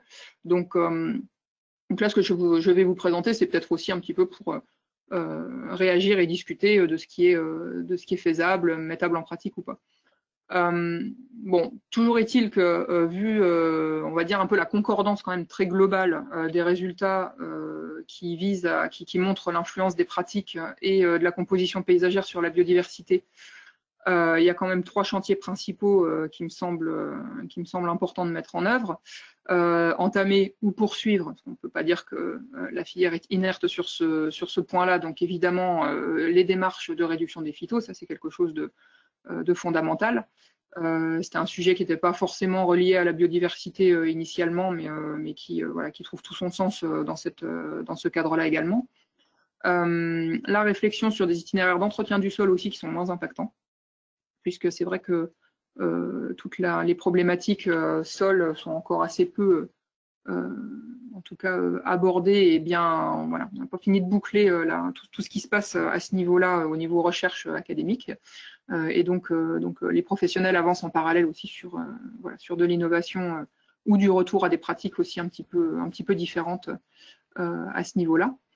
Et donc en troisième lieu, alors c'est pas forcément hiérarchisé d'ailleurs, parce que je pense que c'est intéressant de se lancer un petit peu progressivement sur les trois dispositions de front, de sortir un peu de la parcelle et de considérer aussi les aménagements et les changements de pratiques sur les abords de parcelles également, et sur tout ce qui concerne les éléments paysagers aux abords de ces parcelles. Avec en gros, donc c'est pas, on va dire, c'est quelque chose que j'ai des grandes lignes un peu transversales que j'ai tracées par rapport à ça aussi, avec des principes qui sont applicables dans la plupart des cas. Et je vais les expliciter avec des exemples là. Donc choisir local, varier et connecter les éléments. Quand on se met plutôt à l'échelle d'une réflexion sur l'exploitation tout entière. Alors là, c'est des exemples aussi un petit peu plus illustratifs de choses qui se passent en ce moment. Par exemple, le premier point qui est choisir local ou valoriser l'existant, hein, parce que effectivement, quand on va se dire on va favoriser la biodiversité sur l'exploitation, on peut déjà aussi faire un état des lieux de savoir ce qui est présent, et il n'est peut-être pas nécessaire de tout chambouler ou de perturber des milieux qui peuvent être très intéressants. Je pense par exemple dans le Médoc à des parcelles et des prairies qui sont en abord d'estuaires ou dans des zones un petit peu moins denses et exploitées. Il y a des super jolies prairies. C'est par exemple, je vois parfois des pratiques qui consistent à retourner la prairie pour mettre une prairie fleurie. Ça, c'est pas forcément, on va dire que c'est pas forcément cohérent au niveau de la démarche écologique en tant que telle. Il y a souvent des choses très intéressantes déjà présentes, et simplement varier la gestion peut permettre de les valoriser au maximum. Donc là, c'est un petit mot aussi sur ce choix d'essence quand on implante des haies, sur le choix des semences quand on veut refaire là où il y en a besoin des aménagements. Il y a une filière qui se structure et sur laquelle c'est intéressant d'aller se renseigner, qui s'appelle Végétal Local, et qui consiste à certifier que les végétaux que vous allez utiliser pour vos aménagements sont issus de populations sauvages de la région. Donc là, on est vraiment en train de pousser ce processus un petit peu, ce principe écologique assez loin, en se disant, voilà, on ne recherche pas à tout prix du visuel ou des choses qui vont être très percutantes d'un point de vue des aspects, mais on va essayer de reconstituer quand il y en a besoin, parce que finalement, juste arrêter de faucher, c'est déjà quelque chose qui permet de valoriser une prairie qui est déjà en bon état, mais s'il y a besoin d'une intervention, on va essayer de recopier au maximum le côté local et les espèces, on va dire, du coin. Donc on avait eu un travail sur cette histoire de végétal local pour essayer d'adapter des mélanges, par exemple, sur les sols du Médoc. Parce que voilà, le principe qu'il y a derrière, c'est des exemples de fausses bonnes idées où on a des choses très visuelles qui finissent par arriver sur là j'ai pris un exemple frappant de contresens, les buddleias, donc les arbres à papillons. Donc c'est vrai que si on aménage avec ça, il y aura plein de papillons qui vont venir se nourrir dessus. Donc c'est très visuel et on a vraiment l'impression que, j'ai montré les oiseaux tout à l'heure, mais les papillons c'est pas très brillant non plus, les niveaux de population sont en chute libre également. Donc on a l'impression, voilà, on va les attirer sur ces fleurs-là parce qu'elles sont très, très attractives sur les adultes. Voilà, il ne faut pas oublier que chaque papillon a d'abord été une chenille, que la chenille, elle se développe sur une plante haute qui lui est spécifique et qu'il n'y a pas beaucoup de chenilles qui se développent sur le buddleia. Donc en fait, on ne fait que nourrir les adultes, entre guillemets, ce qui est déjà peut-être pas mal, mais en tout cas, on ne va pas jusqu'au bout de l'idée. Et c'est en ce sens que les méthodes aussi très globales sont beaucoup plus intéressantes quand on parle de biodiversité. Il ne faut pas faire des petites actions très ponctuelles et qui ont un impact sur une petite partie des communautés, mais je pense que c'est plus intéressant de mettre en œuvre des actions beaucoup plus globales et qui vont avoir un spectre d'impact beaucoup plus important.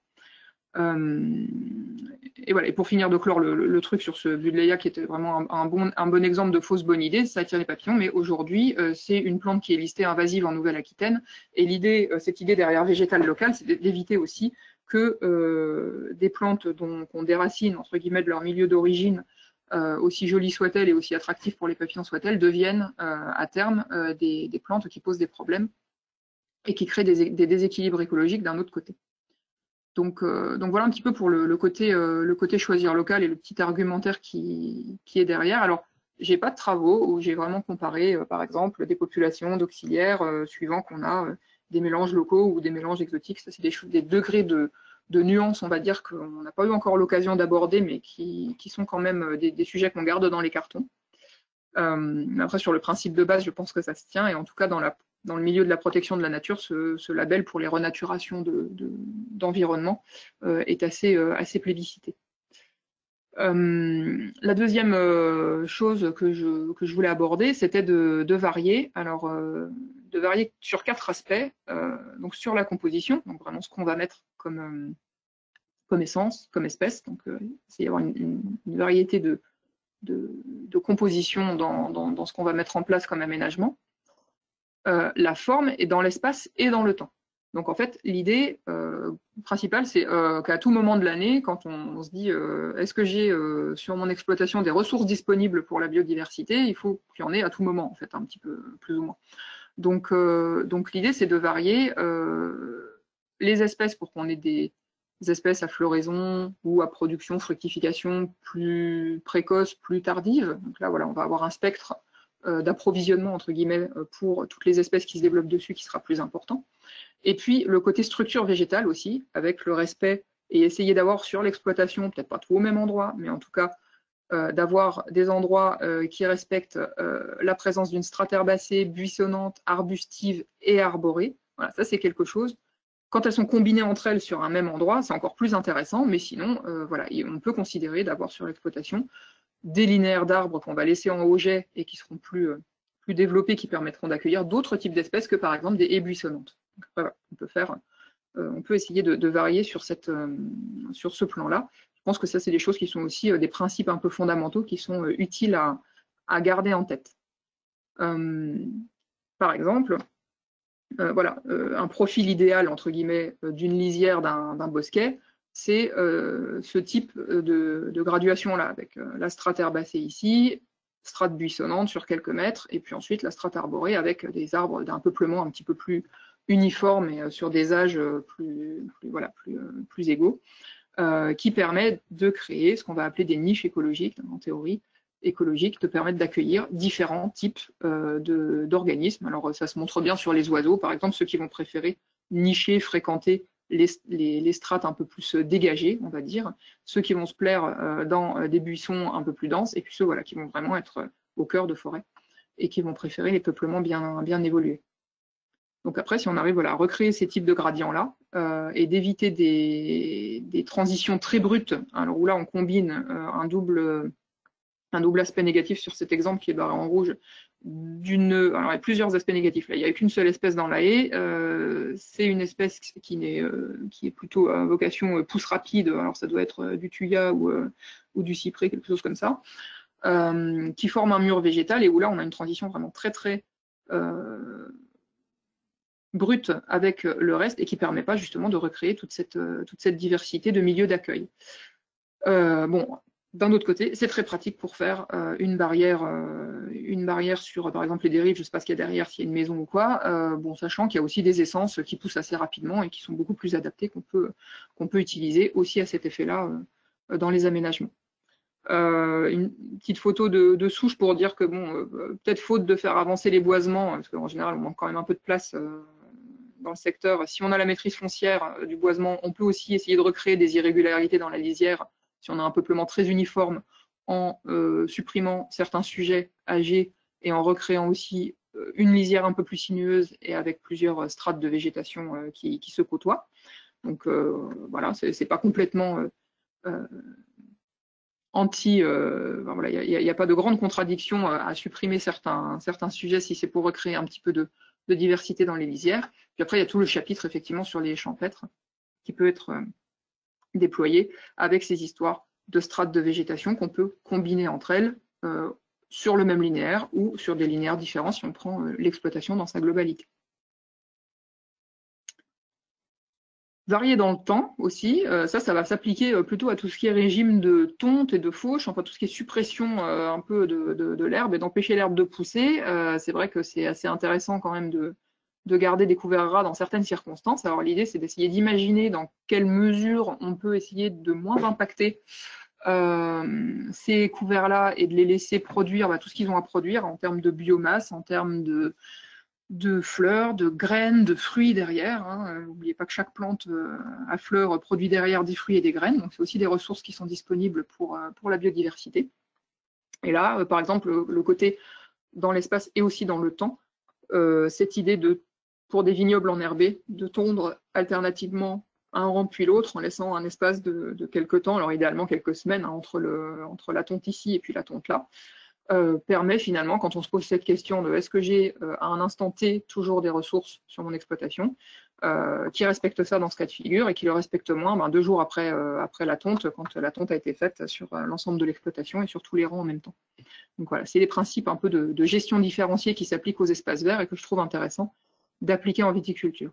Alors là, c'est une photo qui est prise au mois de juin où il y a un léger, on peut appeler ça un retard. Je l'ai trouvé fantastique cette photo. Là, c'est une parcelle qui est habituellement travaillée, sur laquelle du coup il y a eu un petit retard de reprise du travail du sol à la sortie du printemps. Bon, alors je ne sais pas trop après en termes de pratico-pratique, j'ai pas eu d'écho de la manière de rattraper entre guillemets un sol un peu plus dégagé à l'issue de ça, mais enfin finalement, quand on prend un peu de retard sur certaines pratiques, on peut voir aussi le potentiel qu'il y a derrière, juste complètement naturellement, sans avoir rien semé, de ce qui peut se tramer sur certaines parcelles, si on arrête un petit peu si on agit avec une intensité un peu moins forte. Ça, c'était plus pour l'illustration, et varier voilà, le côté à l'échelle de l'exploitation. Bon, là, on est en Bordeaux sup, il y a un petit peu de place, à la fois entre les rangs et à la fois entre les parcelles et puis les éléments à côté. L'idée, c'est de délimiter sur l'exploitation tous les endroits où on peut s'affranchir du régime de tonte habituel et où on passerait qu'une seule fois par an à partir de fin août. Voilà, une fois par an en automne, tout pour éviter que ça s'embroussaille, parce que c'est intéressant de garder des milieux qui soient ouverts, mais où du coup, l'idée, c'est de se dire on va gagner des surfaces comme ça, qu'on va laisser, où on va laisser la flore faire le cycle complet et où derrière, automatiquement, il y a beaucoup d'espèces animales qui vont pouvoir en profiter. J'ajoute aussi que cette continuité pour des taxons, par exemple, comme les chauves-souris, c'est hyper important parce que du coup, elles chassent là-dedans, mais elles s'orientent avec les éléments arborés puisqu'elles s'orientent par écho. Et du coup, finalement, une chauve-souris qui passe par là sur un couvert complètement tondu, elle ne trouvera pas grand-chose, alors qu'une autre qui arrive à s'orienter dans ce genre d'endroit avec un couvert où dedans on a de l'herbe à plus de 50 cm de haut et toute la faune d'insectes qui va avec, voilà, derrière, ça se décline aussi à ce niveau-là. Je disais que la gestion différenciée provenait initialement de la gestion des espaces verts qui peuvent fournir des exemples inspirants. C'est vrai qu'on trouve de plus en plus voilà, de configuration, de cheminement un petit peu, où on va finalement inverser la tendance. Au lieu de tondre partout et puis d'avoir un chemin, on va tondre que le chemin. Et ça marche pas trop mal. Ça permet de changer aussi un petit peu le regard, ce qui est un autre chapitre tout aussi important, sur aussi le côté visiteur, tourisme, etc. Le regard porté sur ces actions de biodiversité, il y a besoin des fois un petit peu de les expliquer, et ça permet d'illustrer de manière positive la thématique aussi. Voilà, et j'arrive à la fin un petit peu de ce que j'avais choisi de vous montrer aujourd'hui, avec le côté connecté, de connexion des éléments entre eux. Alors, je pense qu'à Château-Antony, il y a déjà eu avec l'intervention de Jean-Baptiste il y a quelques minutes, là, on se rend bien compte qu'il y a effectivement cette réflexion à l'échelle de l'exploitation qui est faite et qui est importante à prendre dans son ensemble, et donc l'exploitation dans son entièreté. Et en collectif, on peut aussi amorcer des démarches qui vont peut-être à des vitesses un peu plus inégales, mais qui sont, je trouve, tout aussi impactantes et qui se tiennent bien dans l'idée qu'il y a derrière et dans aussi la valorisation qu'on peut en faire. Alors voilà, l'idée, c'est, sans récapituler tous les fondements de ces théories, de ces théories écologiques, c'est de recréer des liens au sein de donc ce qu'on va appeler la matrice, donc l'élément dominant du paysage qui est ici de la vigne, donc la matrice viticole. On va refaire des liens entre les petits patchs d'éléments naturels, que ce soit en réimplantant des nouveaux patchs pour faire des effets un petit peu de remettre des autres milieux un peu ponctuels, ou des linéaires qui permettent de les connecter entre eux. Donc par exemple, j'avais parlé d'un projet de recherche qu'on avait mené sur l'AOC Margaux. C'est vrai qu'on travaille en partenariat depuis quelques années avec le syndicat d'appellation, ce qui permet d'avoir aussi un fil rouge sur la démarche qui est assez intéressant à exposer pour donner des idées. On a commencé vraiment à travailler le fond sur l'année 2015 avec des premiers inventaires naturalistes qui ont eu lieu. Donc, je vous ai présenté la courbe oiseau vs pourcentage d'occupation du sol. Elle avait été faite cette année-là par la LPO, donc sur l'appellation. Et puis, on a défini un plan d'action qui se décline avec quatre grands chapitres. Donc, les retards de fauche sur des éléments interstitiels, donc entre les parcelles de vigne. La valorisation des parcelles en renouvellement. Alors ça, c'est aussi un chapitre intéressant. Là, quand on arrache de la vigne et qu'on préconise un temps de repos agronomique, c'est bien d'en faire quelque chose, et quelque chose qui peut aller dans le sens aussi bien des principes purement d'agronomie, de préservation du sol, etc., et aussi de préservation de la biodiversité à des échelles un petit peu plus importantes. La plantation de haies, la réimplantation d'arbres isolés, etc. Et donc l'idée, voilà, c'était de rediversifier un petit peu le paysage. Et voilà, après, ce qui est assez sympa, c'est de pouvoir compiler, de pouvoir stimuler ces actions à l'échelle de l'appellation, et d'en avoir un retour également à l'échelle de l'appellation, même si dans tous les cas de figure, vu le fait que chacun a la maîtrise foncière de ses propres terrains, les actions passent toujours par un stade de mise en œuvre individuelle, évidemment, mais l'idée de les impulser collectivement et d'en tirer l'image collective justement des connexions que ça peut créer à l'échelle d'une appellation, c'est hyper intéressant d'un point de vue écologique, et puis d'un point de vue aussi pour expliciter la démarche. Et donc effectivement, des systèmes comme les GI2E, par exemple, ou tout autre type d'action en faveur des collectifs peuvent permettre de débloquer des moyens aussi à cette échelle de travail-là. Je mets en action complémentaire le fait de réaliser des suivis de flore, faune, etc. sur les exploitations, parce que pour moi, ça peut servir de point de départ et d'indicateur pour voir l'évolution des démarches. C'est pas une étape nécessaire pour entamer des changements de pratique, et ça doit surtout pas être une action en tant que telle. puisque derrière, effectivement, il faut bien dérouler un petit peu le plan d'action qui est à mettre en face pour favoriser ces taxons qu'on va mesurer. Il ne s'agit pas de... Je me dis que c'est un petit peu dangereux aussi de se dire qu'on peut se satisfaire du simple relevé d'espèces et que ça ne serve pas pour revenir dessus 5-10 ans après pour voir un petit peu les progrès qu'on a fait. Est-ce que les moyens qu'on a mis derrière, est-ce qu'on a des résultats à la hauteur de ces moyens? Ça peut être un moyen de le mesurer. Ça permet aussi de sensibiliser, ne serait-ce qu'en premier lieu en interne au niveau du personnel de l'exploitation aussi. Ça, c'est toujours très intéressant.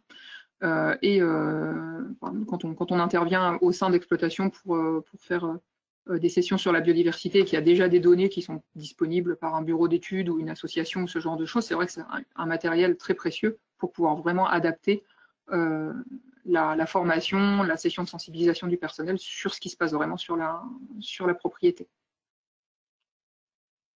Et voilà, j'ai une petite fin sur des actions, des fois qui sont très visibles, mais qui ne sont pas forcément à dissocier de tout le reste de ce que je viens de vous évoquer, qui viennent pour moi un petit peu comme la cerise sur le gâteau, les nichoirs, les ruches. Ce n'est pas des actions qui permettent vraiment de préserver la biodiversité, ça permet de faire des points d'observation plus faciles. Pour les ruches, bon, évidemment, il y a le côté miel et tout ça qui est effectivement sympa. Mais réintroduire le message derrière de préservation de la biodiversité est pour moi pas forcément très structuré, sachant qu'on réintroduit une espèce domestiquée dans un environnement, alors qu'en France, il y a à peu près entre 800 et 1000 espèces d'abeilles sauvages qui du coup ont aussi besoin de ressources. Donc voilà, c'est des questions qui peuvent susciter des débats aussi, et qui sont, à mon sens, ça n'engage que moi, pas à mettre en première position dans les actions de restauration et les actions en faveur de la biodiversité des vignobles. Oui, justement, en parlant des ruches, c'est un peuplement trop important de ruches d'abeilles domestiques, ça peut justement nuire à la biodiversité des abeilles sauvages, hein, parce que les abeilles domestiques sont assez, on va dire, éclectiques et elles sont généralistes, donc elles vont sur toutes les fleurs, alors qu'il y a énormément d'abeilles sauvages qui sont très spécifiques de certaines fleurs et donc elles risquent de prendre la ressource. Ouais, elle risque dans les zones où il y a des grosses densités de ruches, il est montré qu'elles la prennent. Hein. Enfin, oui. Effectivement, c'est des insectes qui sont quand même assez tournés production, hein, donc ils sont assez performants et donc effectivement ça peut entrer en contradiction avec un message autour de la biodiversité. Enfin moi je suis personnellement pas je trouve pas cohérent le message biodiversité derrière l'étendard ruche. Voilà. Donc ça n'engage que moi et je pense que voilà, de travailler avec des personnes qui sont effectivement beaucoup plus calées sur les aspects pollinisateurs sauvages qui sont comme les papillons et comme les oiseaux, mais la liste devient longue au fur et à mesure que le temps passe, qui sont aussi des groupes d'espèces, des taxons qui sont extrêmement fragilisés par toutes ces pratiques qu'on a évoquées. Voilà, les personnes qui travaillent spécifiquement sur ces pollinisateurs sauvages sont plutôt de cet avis-là, effectivement aussi. Et du coup, est-ce qu'on a une idée de la quantité de ruches, on va dire, par hectare, à partir de quelle ça devient nuisible? Alors là, je vous dirais que faut toujours des chiffrer, mais je pense pas qu'il y ait de chiffres absolus parce que ça dépend vachement de la ressource, ouais. Des ressources qu'il y a à mettre à disposition de ces ruches. Je pense que si vous mettez quelques ruches dans des environnements où il n'y a vraiment pas de problème où on pourrait se dire qu'il n'y aura pas de problème de ressources en pollen, de ressources en nectar, ça ne va pas faire une grosse différence peut-être, alors que dans des zones qui sont déjà un petit peu dépouillées et où finalement il reste que quelques petits patchs relictuels de zones avec des plantes à fleurs qui ont le loisir de faire tout leur cycle, ça peut devenir problématique effectivement pour les pollinisateurs sauvages. Ouais. Donc je pense que ça c'est... je ne sais pas s'il y a des espèces d'outils d'aide à la décision qui permettent de dire, ben voilà, dans ma situation, est-ce que ça va être neutre ou nuisible de mettre une ruche? Ça, j'en sais rien, mais c'est une bonne question. Mmh.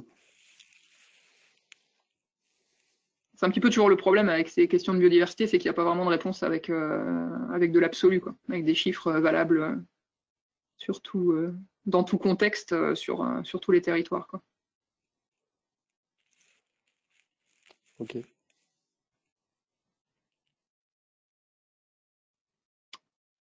J'ai terminé. Je n'avais pas de truc merci, j'ai pas fait de diapo. Merci de votre attention, donc faut que je le signale.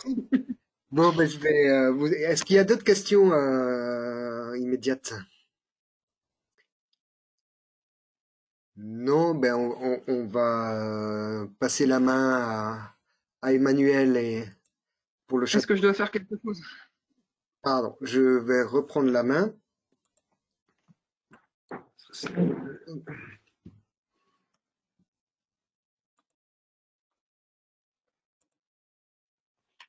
Alors,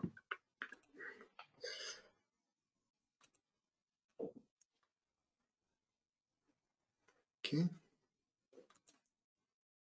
Donc, je vais te laisser Jean-Baptiste Jean-Baptiste et Emmanuel, vous laissez présenter le château Antonique. Oui, donc bah voilà, vous avez une petite fiche sous les yeux qui vous résume brièvement l'historique de la propriété, l'historique récent. Donc Antonique est une propriété qui est assez ancienne puisqu'on retrouve la trace des fondateurs de la propriété parmi les trois plus vieilles familles du village de Moulis. C'était la famille Hugon, dont on retrouve la trace comme viticulteur au Malinet et dans les lieux-dits avoisinants avant la Révolution française. Donc le cru, comme beaucoup de propriétés, a connu un bon développement pendant le 19e siècle, mais à l'époque, ça ne s'appelait pas Château Antonique, il a eu 3 noms successifs en fonction des 3 lieux-dits où était implanté le vignoble. Donc ça s'est appelé le Puy de Mingeon, la Grappe de Guitignan et le Malinet. Et le cru a été rebaptisé par un descendant du fondateur, du prénom de son grand-père. En fait, Antonique, c'est le prénom Antoine en patois, avec un petit H pour faire anglais. La création de ce nom date du début des années 20, donc il y a à peu près un siècle. Et c'est à ce moment-là qu'a été dessinée l'étiquette, qui est amusante pour le sujet qui nous occupe aujourd'hui, puisqu'elle est témoin de biodiversité. Elle représente 2 aigles qui se disputent une grappe de raisin. Or, nous avons dans le Médoc et régulièrement présent dans notre vignoble une petite espèce d'aigle, chasseur de reptiles, le circaète Jean Leblanc, qui est assez emblématique de notre paysage en été. Et voilà, je pense qu'en dehors de l'allégorie de la lutte entre le négoce et la propriété qu'a voulu représenter le propriétaire, c'est une des histoires qui se raconte. Il a certainement été inspiré par la présence de ces aigles qui sont assez beaux, ces petits aigles, les circaètes Jean Leblanc. Voilà, c'est probablement l'autre source d'inspiration que j'aime annoncer, même si elle est très hypothétique. Voilà, donc mon père a acheté en 77 une propriété qui était en ruine. L'essentiel du vignoble était revenu à l'état de prairie depuis la grande gelée de 56. Les 5 hectares restants étaient dans un état très dégradé. Les bâtiments également. Donc il y avait des chouettes qui habitaient dans le chai. La vinification ne se faisait plus sur place. Mon père a reconstitué un vignoble de 17 hectares entre 1977 et mon arrivée. Et aujourd'hui, nous avons une trentaine d'hectares qui sont pour l'essentiel d'un seul tenant autour de la propriété. Donc nous avons sur les 30 hectares de vignoble, nous avons un bloc de 23 hectares de vignes qui sont d'un seul tenant autour de la propriété, intercalés avec une dizaine d'hectares de forêt.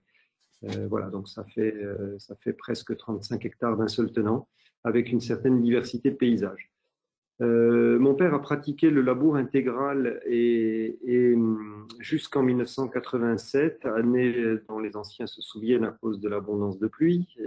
Et là, il a brutalement changé son fusil d'épaule et il est passé dans un même mouvement au désherbage intégral et à la pratique des produits systémiques qu'il n'utilisait pas jusqu'alors.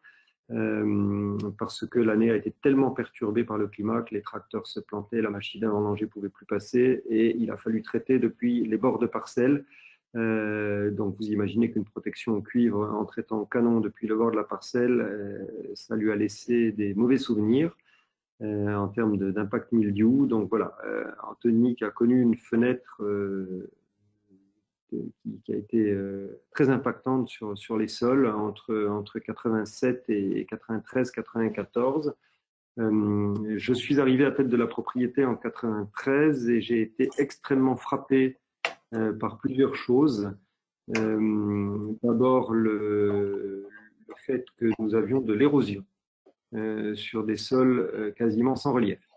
La deuxième chose, c'est que nous avions une compaction des sols très importante avec des phénomènes d'asphyxie racinaire, des ornières remplies d'eau et des phénomènes d'asphyxie. Ensuite, ça m'a sauté aux yeux puisque entre 86 et 93, j'ai passé 7 ans pour mes études en Belgique, dans une école d'agronomie à Lamblou, et ensuite 2 ans et des brouettes en Afrique dans ma première activité professionnelle. Donc je n'ai pas vu la propriété pendant cette période-là. Et quand je suis revenu, l'avantage que ça a eu, c'est que la différence m'a sauté aux yeux.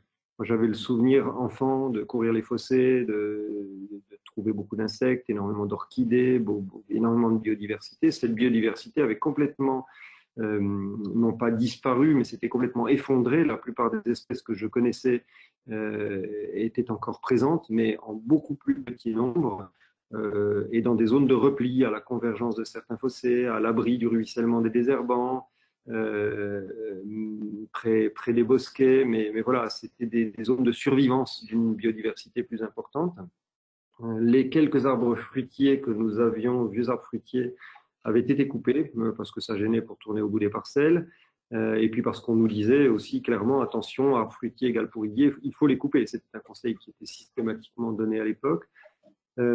Et certaines espèces, elles, avaient carrément disparu, et notamment tout ce qui est sommet de pyramide de petites pyramides écologiques. Hein. Je prends des espèces, pour citer des oiseaux, comme le torcol fourmilier ou le loriot d'Europe, voilà, l'épigrièche.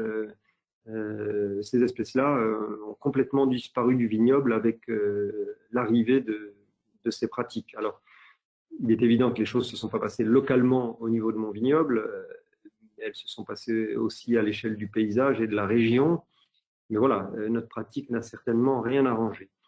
Donc en 93-94, nous avons changé de démarche et nous sommes rentrés dans la pratique de l'enherbement permanent de l'interrang, en conversion en 2 ou 3 ans. En 2011, nous avons commencé à planter nos premières haies champêtres avec l'aide d'arbres et paysages. Depuis, ce réseau de haies s'est bien étendu et maintenant constitué de semis naturels, puisque les animaux font le travail. La dissémination naturelle se fait. Aujourd'hui, on n'a plus besoin de planter nos haies, on les laisse se semer naturellement. 2016, nous avons démarré la conversion bio, certification acquise en 2019. Mon désir de passage au bio était vraiment conçu comme une frontière à franchir pour rentrer dans un autre univers où on cessait d'utiliser des produits chimiques dont j'avais la conviction qu'ils étaient extrêmement perturbateurs en matière de biodiversité. Et il y avait derrière des pratiques agroforestières dans lesquelles je voulais rentrer, notamment quand on commence à jouer avec les champignons mycorhiziens. Pour moi, la première chose à faire est de débrancher tout ce qui peut perturber les champignons, à commencer par les produits systémiques qui vont forcément avoir un impact sur ces champignons par ruissellement sur le sol. Donc voilà, c'était une des raisons pour laquelle j'ai voulu passer au bio, en dehors d'autres convictions. Nos premiers arbres à l'intérieur des parcelles, on a commencé à les planter en 2016-2017, année au cours de laquelle nous avons également commencé à pratiquer des couverts végétaux semés, un rang sur 2, dans un objectif de production importante de biomasse qui est roulé au printemps et qui permet d'avoir un sol protégé contre la sécheresse extrême, alimenté alimenté en bon précurseur d'humus, bien pailleux, à l'abri de la lumière, etc., etc. Voilà, je passe toutes les petites étapes par lesquelles nous sommes passés, et notamment pour rebondir sur ce que disait Josépha, des pratiques de fauche tardive, donc pour tout ce qui est fossé, etc., on est passé sur une fauche qui se fait maintenant fin août, début septembre, une fois par an, point. Idem pour des zones enherbées sous certains bosquets ou dans des prairies. Voilà, on retarde le plus possible cette tonte pour ne la faire plus qu'une fois dans l'année. On aura l'occasion d'en reparler avec les photos qui arriveront derrière. Le vignoble, donc voilà, vous l'avez sous les yeux, hein, densité moyenne de 7000 pieds par hectare. Sachant que 7000 pieds par hectare, j'attire pour les viticulteurs l'attention là-dessus, c'est le prérequis de notre AOC, c'est notre cahier des charges qui l'impose. C'était 6666 pieds par hectare, le minimum, qui était avant la nouvelle rédaction du cahier des charges il y a une dizaine d'années. Donc la plupart des vignobles chez nous sont plantés, quand les vignes ont plus de 10 ans, à 6666 pieds par hectare, 1,50 m sur 1 mètre. Et aujourd'hui, quand nous replantons nos vignes, nous les plantons à 1,50 m sur 90 cm et non pas 95 pour faire les 7000 pieds par hectare. Donc nous plantons à 7003, 7004 pieds par hectare. J'expliquerai cela tout à l'heure parce que c'est en lien avec l'introduction des arbres et la perte d'espace par ailleurs. L'encépagement, vous l'avez là sous les yeux. Massivement merlot, on a des sols argilo-calcaires avec très fréquemment des marnes bleues en sous-sol qui sont parfois très affleurantes à quelques dizaines de centimètres, 30-40 cm, parfois plus profondes, à une soixantaine de centimètres, voire un peu plus. Voilà, le Cabernet Sauvignon en deuxième cépage, le Cabernet Franc et le Petit Verdot qui sont plus anecdotiques, mais qui augmentent un peu en proportion. C'est un autre de nos soucis, c'est de pouvoir préserver la présence du merlot, alors qu'on sait qu'il sera probablement en première ligne face au réchauffement climatique. Ce sera celui qui aura peut-être le plus de mal à le supporter. Donc voilà, nos pratiques ont aussi un objectif de préserver un milieu dans lequel on puisse continuer à faire, moyennant pratique culturelle adaptée, à faire des vins de merlot, qui est un cépage qui donne très bien sur le type de sol que nous avons. Voilà pour la rapide présentation du vignoble. Emmanuel, vous pouvez prendre le relais pour présenter cette photo. Oui. Donc là, on a une haie qui a 7-8 ans, hein, qui, je ne sais pas si cette photo-là, on l'a jamais taillée encore, je crois. Donc, elle est le long d'un fossé. Elle permet de faire des liens entre le vignoble est entouré de forêts, et donc on essaie de faire des liens, de créer des corridors entre les fossés et la forêt. Donc on plante voilà, ce genre de haie qui est composé d'une dizaine d'espèces d'espèces. Et donc voilà ce que ça donne. Voilà, donc là-dedans, vous avez des plantes comme l'érable champêtre, le frêne, le charme, le cornouiller sanguin, le noisetier, du saule, des pruniers sauvages, de l'orme, du charme, je pense que je l'ai déjà cité, je ne sais plus. On a du fusain, du troène, des aubépines, oui, du rosier sempervirens. Donc je suis déjà 13 espèces en disant ça. Donc je pense qu'on est plutôt à 17 ou 18 espèces qui sont présentes là-dedans. Et dans toutes ces haies, on les voit qui apparaissent ici, juste au-dessus de la souris, on voit une petite tige qui émerge là dans le ciel.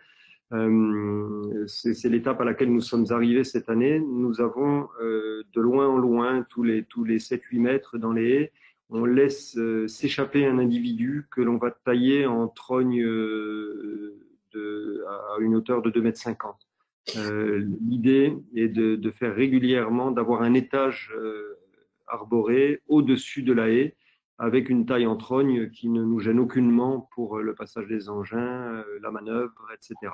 Et de temps en temps,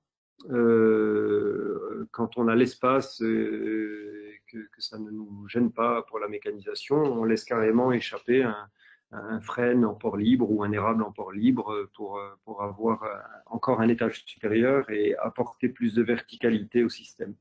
Est-ce que vous avez des essences en feuillage persistant?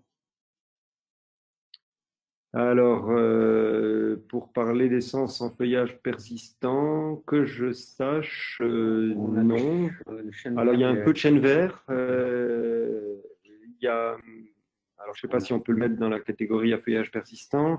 Alors après, on a des essences, comment on les appelle, ces essences qui gardent, comme le charme, qui gardent leurs feuilles pendant l'hiver. Elles sont mortes, mais elles ne tombent qu'à l'éclosion du bourgeon au printemps. Je crois que c'est marcescent. Voilà, les plantes marcescentes. Donc, on a quelques espèces qui sont marcescentes. Et si on peut mettre le chêne vert dans les plantes à feuillage persistant, oui, il y en a une. Alors, il y a une question de Victor qui demande quelle largeur de tournière vous avez. Ah, là, il y a de la place, effectivement.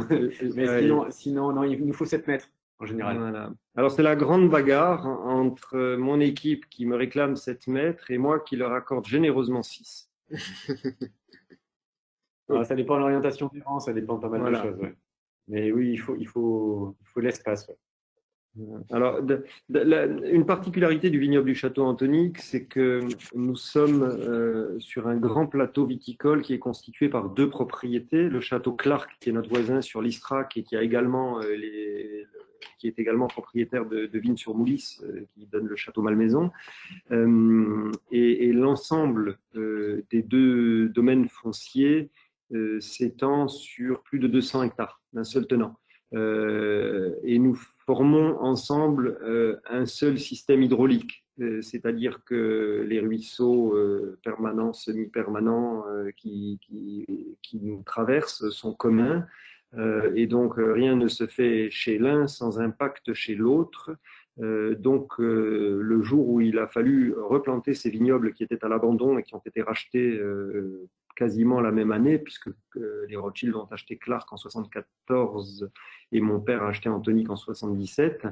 Il y a eu de gros travaux d'investissement, de replantation de vignobles qui ont été faits et à la génération de mon père, le directeur du château Clark et lui se sont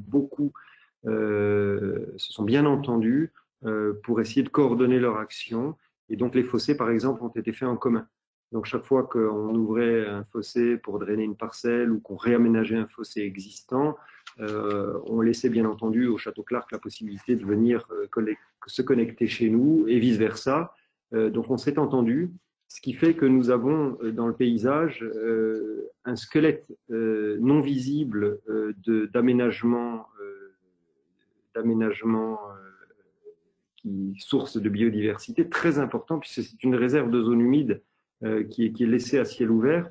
D'autant plus que chez nous, en tout cas, je crois qu'à Clark, ils ont fait parfois des choix un peu différents sur certaines grandes parcelles où ils ont busé les fossés, mais chez nous, tous les fossés ont été laissés à ciel ouvert. Ils n'ont jamais été busés. Et donc, moi, j'avais là un trésor entre les mains. Le jour où j'ai commencé à planter mes premières haies, c'était très simple. Il suffisait que je les aligne sur l'un ou l'autre bord du fossé en gardant l'accès pour l'entretien de l'autre côté. Voilà. Du moment qu'on avait l'espace pour tourner, c'était pas grave si on perdait un peu de place pour le passage. Et est-ce que tu peux développer, s'il te plaît, sur ces largeurs de tournière, pourquoi ça pose des difficultés à 6 mètres et pas à 7 mètres? Avec quel type de tracteur là vous tournez? Est-ce que c'est des enjambeurs ou c'est des interlignes? Voilà. En quoi ça peut devenir contraignant d'avoir une haie là au bord du fossé? Non, seulement on travaille avec interligne et des enjambeurs, donc on a les 2 outils. En interligne, il faut plus de tournière, effectivement. En enjambeur, on pourrait tourner avec beaucoup moins de tournière. 7 mètres, c'est la distance qu'il faut pour. 6 mètres, c'est la distance qu'il faut pour sortir avec un outil attelé type Actisol, avec un rouleau derrière, avec d'autres outils, avec un appareil à traiter. Bon, voilà. Si on a des rampes de traitement, on est obligé d'avoir de l'espace quand même pour tourner. Ouais. Et par exemple, avec un outil attelé type Actisol, là, d'être à 7 mètres, il n'a pas besoin de faire de manœuvres particulières en bout de rang, ça suffit ou pas? Non, ça suffit pas. Il faut manœuvrer pour rentrer pratiquement. Un petit peu, toujours un petit peu. On a du mal. Parce que nous, on a des tournières à 5 mètres et en fait, on voit que à 5 mètres, c'est des tournières qui sont quand même serrées et Ouais. les outils sont en porte-à-faux au-dessus du fossé et du coup, c'est sûr que si on rajoute une haie, alors là, ça va venir vraiment des problématique. Oui, c'est clair que 5 mètres est insuffisant, 6 mètres est un minimum et à 7 mètres, on entre dans la zone de confort relatif. Ouais. C'est clair qu'il faut prendre ça en compte, ça génère de la perte d'espace dans certaines parcelles, mais ceci se calcule et se compense. Et là, c'est là que le travail sur la densité de plantation est très important et que dans des vignobles à 1,50 m, nous avons, avec une taille adaptée, un avantage sur les vignobles à 1 mètre où on peut plus facilement que récupérer de la densité de plantation. Encore que même dans du vignoble à 1 mètre, je pense qu'ils peuvent. Cette photo-ci, elle nous intéresse parce que elle est typique. C'est vraiment le zoom profond dans le détail extrême de ce qui se passe quand on a de la convergence de milieux différents. Donc derrière, je vais passer avec la souris. Donc ici, on est sur quel... Je pense que c'est le puits. Ça, c'est la parcelle du puits, et ça, c'est le gendarme. Bon, alors, donc ici, vous avez le grand fossé, le long duquel était la haie qu'on a vue tout à l'heure. Donc derrière la haie se trouve le sentier enherbé que vous avez vu tout à l'heure, qui est dans votre dos, là à droite. Et au bout, il y a un petit bosquet qui s'étend sur un demi-hectare environ, qui est longé qui est traversé par ce fossé. Voilà, et ça, ce sont les arbres de ce bosquet que l'on voit. Et ce fossé est un fossé qui, en fait, se connecte à 2 autres fossés. On a 3 fossés qui se rassemblent au même endroit. Et d'où une zone, il y en a un qui est semi-permanent. Il n'est sec que pendant les périodes de forte sécheresse estivale. Donc on a du roseau qui pousse spontanément dedans, beaucoup d'espèces aquatiques qui sont assez présentes. Et nous avons prévu ici d'aménager la convergence de ces fossés avec sur un des angles une zone d'étalement dans laquelle on va installer quelques branches mortes, planter quelques zones, mettre des boutures de peupliers noirs et de saules. Mais l'idée est en période de forte précipitation, d'avoir une zone, on a un espace perdu dont on n'a pas besoin là entre les arbres, d'avoir une zone d'étalement qui soit une zone semi-humide, qui nous permette de rajouter un spot de biodiversité qui est déjà très présent dans ce secteur, puisqu'on a une zone humide permanente, 2 fossés qui sont, eux, secs pendant tout l'été, et un 3e fossé collecteur qui s'en va sous le bois. Donc on est là, une zone de communication entre milieux. Et cette haie est une des 2 premières que nous avons plantées au Château Antonique.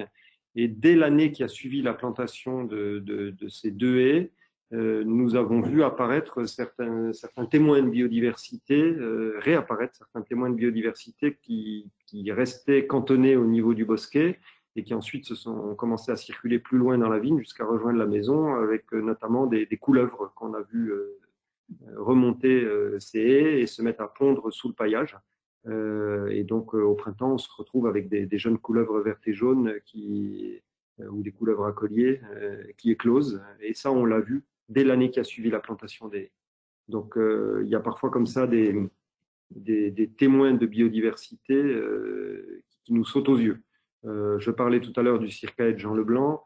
C'est le long de cette haie que pendant le confinement cette année, au moment du réveil des reptiles, qu'on a vu les premières couleuvres commencer à prendre le soleil le long du fossé. Et j'en avais montré une à mon fils en lui disant, tiens, tu iras voir, il y a une belle couleuvre verte et jaune gestante qui attend qu'à pondre, qui est là.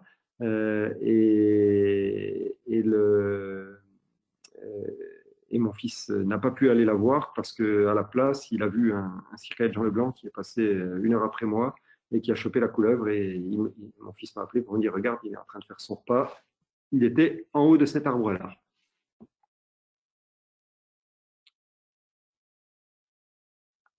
Alors là, Emmanuel vous parlera mieux de cette photo ainsi que de la suivante. C'est plus son domaine. Ouais, là, c'est un semis que l'on a fait à l'automne. Donc, on réalise des mélanges de céréales, de légumineuses et de crucifères. Et voilà ce que ça donne au printemps. Voilà. Après, avant le débourrement, oui. Avant le débourrement de la vigne. Donc une jeune vigne qu'on a plantée en 2019, 19 ou 20 2019. Donc on a fait un semis tolérant là, avec un alignement d'arbres, à côté. Donc là on a fait un alignement avec des arbres tous les 6 mètres à peu près. Donc on a majoritairement des érables. La moitié du mélange, ce sont des érables, au moins la moitié. Après, il y a des charmes. Et on retrouve après du frêne aussi, Alisier terminal, par exemple. Ouais. On est mis devant aussi. Ce que je trouve intéressant aussi sur cette image, c'est qu'on voit, là on a plus la notion de diversité du paysage. On voit des bosquets un peu plus éloignés, on voit la ligne des pins. Voilà, et on voit que dans la parcelle en face aussi, où il y a plein de petits points qui symbolisent les arbres plantés. En fait, oui, ils sont là. Et en fait, il y a trois alignements d'arbres dans cette parcelle-là, et dans celle-ci, on ne le voit pas, mais il y a un alignement d'arbres ici. Une haie qui est en limite droite de la photo, un peu plus loin, hein, qui est à l'extérieur de la photo, et de nouveau un alignement d'arbres dans la parcelle suivante. Et le schéma d'implantation est le suivant. Depuis 2017 maintenant, ou 2016, voilà. Depuis les plantations campagne 2016-2017, nous ne plantons ou replantons plus de parcelles sans introduire d'arbres à l'intérieur de la parcelle. Le tout en essayant de trouver un compromis qui ne nous fasse pas perdre le bénéfice de la mécanisation. Donc le schéma d'implantation que nous reproduisons est le suivant. Nous partons du bord de la parcelle avec sa haie ou son fossé existant, hein, dans le cadre d'une replantation. Nous plantons 20 rangs de vignes. Nous en supprimons 2. Et nous recommençons avec un espace de 20 rangs de vignes plantées, et de nouveau 2 rangs qui sautent, etc. Et à chaque fois qu'on a 2 rangs de vignes sur 22, donc 9% du vignoble qui est sacrifié, à la place de cette bande qui représente 9% du vignoble, nous plantons un alignement d'arbres. Moyennant quoi, nous avons entre 2 alignements d'arbres un espace d'une 30aine de mètres, qui est ce minimum que nous avons choisi d'implanter de manière un peu arbitraire, mais en partant des divers chiffres que nous avons collectés à droite et à gauche, que nous cherchons à respecter. Donc on a au moins la haie ou des arbres comme ça, répétés tous les 30 mètres. Évidemment, perdre 9% du vignoble fait bondir la plupart des viticulteurs, qui s'enfuient en courant en se disant qu'ils vont perdre leur potentiel de production. Alors, le choix que nous avons fait, puisque au passage, on arrache des vignes à 6666 pieds par hectare et que nous devons les faire passer à 7000 pieds par hectare, nous choisissons d'aller plus loin et de les faire passer à 7300 ou 7400 pieds par hectare. en réduisant l'espace entre deux pieds de vigne à 90 cm et non à 95 comme nous l'imposerait notre cahier des charges. Moyennant quoi, nous gagnons 11% de pieds de vigne supplémentaires. À nous, évidemment, d'adapter la taille, puisque une taille en guyot double, une taille médocaine classique qui génère un allongement du pied important et des croisements n'est pas compatible avec un écartement d'à peine 90 cm. Ça nous oblige à adopter une taille douce dans laquelle on sait très bien gérer l'allongement, soit une taille en guyot mixte alterné, soit une taille en cordon de Roya, telle que la pratique Marceau Brevrayas qui nous conseille sur la taille. Et avec cet écartement, nous arrivons à installer le nombre de bourgeons nécessaires pour que chaque pied puisse avoir une production normale et en ayant une optimisation de la surface du panneau photovoltaïque que représente photosynthétique, pardon, que représente le rang de vigne. Donc voilà, on peut avoir des pieds un peu plus serrés, mais qui gardent à l'échelle du pied de vigne la même productivité qu'avant. Donc finalement, on perd 9% d'un côté, on en gagne 11 de l'autre, et on n'a pas de problème économique qui s'annonce. C'est vraiment important. Par contre, on a un problème réglementaire qui peut se poser, c'est que aux yeux de l'administration, il pourrait considérer, nous déclarons toute la parcelle en vigne, on ne se pose pas plus de questions que cela, mais en cas de contrôle, voilà, la question pourrait se poser, ah oui, mais toute la parcelle n'est pas plantée, ces intervalles que vous laissez, ce n'est pas de la vigne, il faut une réfaction de la surface, vous avez plus que les 15% de tolérance en tournière, etc., etc., auxquels nous pouvons répondre, mais non, on a compensé par la densité de plantation qui est au-delà du minimum requis. Voilà, je pense qu'un jour ou l'autre, les cahiers des charges devront s'adapter à la diversification de nos paysages et au rôle agroécologique que nous voulons jouer. C'est une évidence. C'était justement la question de Victor Moreau qui demandait comment vous déclariez toutes ces plantations. Eh bien, pour le moment, je fais l'autruche. Je déclare ma vigne plantée en vigne comme une seule parcelle. Si un jour on m'oblige à diviser chaque espace, chaque zone de vigne entre deux alignements d'arbres comme une parcelle individuelle, je me battrai à ce moment-là pour que les zones que je puisse conserver ma surface cadastrale comme étant déclarée en production, même si je suis un peu au-delà de la tolérance minimale en termes de tournière et espace non couvert par la vigne. Mais on ne peut pas nous demander d'être en même temps plus novateur, respectueux de la biodiversité, de l'environnement, de la protection des sols, d'être efficace en matière de fixation de carbone, etc., et ne pas dépoussiérer les règles en usage. Voilà, et donc l'idée dans cette, le compromis qu'on a voulu jouer, c'est voilà, pour gagner les pieds de vigne, il y a aussi quelque chose qu'on s'est mis à refaire. Notre vignoble étant mécanisé, le pied du bout, comme tout le monde, il y a longtemps qu'on a arrêté de le planter, hein, puisqu'il tombe sur un piquet, sur le piquet de tension du fil de fer qui empêche la récolte mécanisée. Aujourd'hui, avec une taille en cordon de Roya, on est capable d'éloigner la première grappe de ce piquet de manière à ce qu'elle soit récoltable à la machine.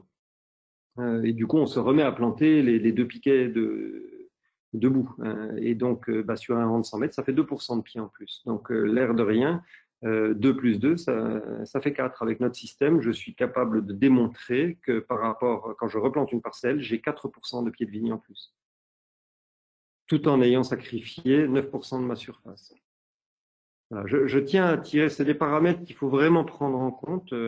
On reste des producteurs de vin, on doit garder une performance économique, donc il faut trouver les bonnes solutions de réglage fin. Ce qui est intéressant aussi dans cette parcelle, c'est à l'époque où la photo a été prise, ça doit être au mois de mars, donc avant le premier roulage. Hein, le premier roulage a eu lieu en avril.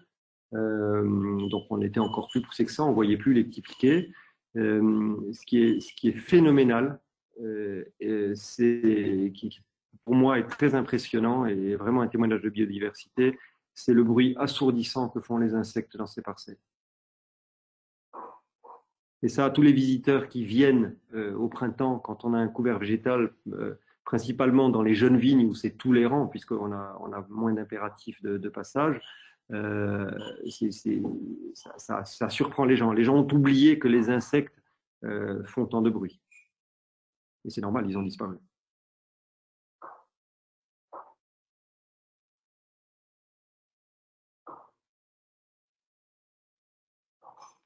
Donc là, on voit du trèfle incarnat qui émerge dans... Hein, c'est ça, Emmanuel? Ouais.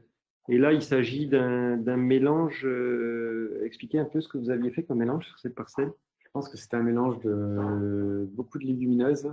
C'était un mélange qui se rapprochait du mélange Wolf, en fait. Donc, un mélange plutôt permanent.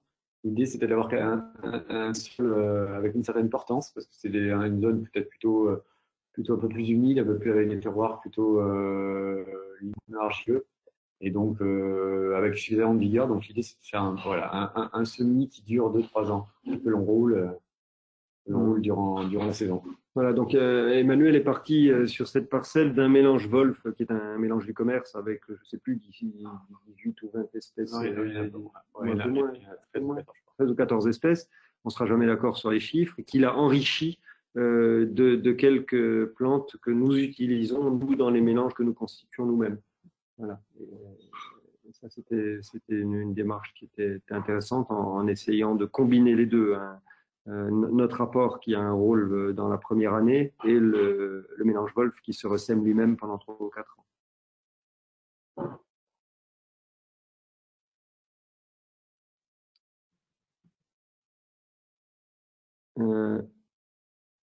Alors, allô? Oui, nous arrivons effectivement à la fin des photos. Est-ce qu'il y a encore des questions ou avez-vous des choses à ajouter? Juste avant de quitter la session, est-ce que vous voulez bien tous m'envoyer votre adresse mail sur le chat? Alors, si vous voulez pas la communiquer à tout le monde, vous pouvez me l'envoyer directement en me sélectionnant uniquement moi. C'est juste parce que vous allez avoir bientôt aussi un questionnaire de satisfaction à remplir. Donc, ce serait bien que j'ai toutes vos adresses et je vous en remercie.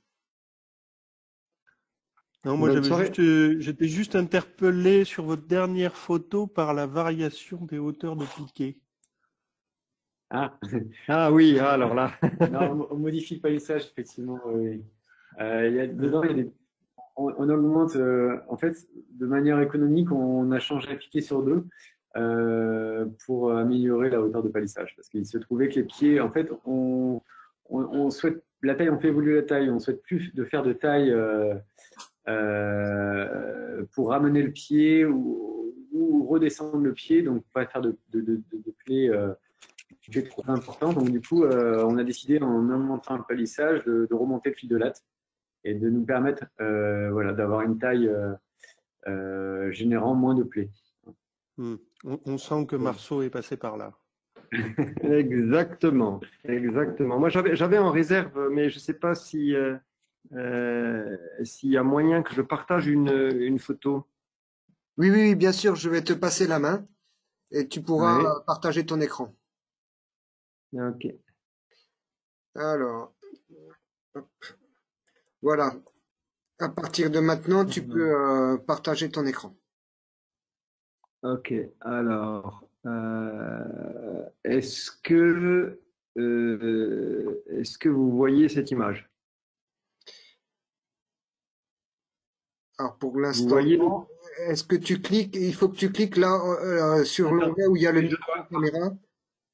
Oui, je vois ouvrir préférence système.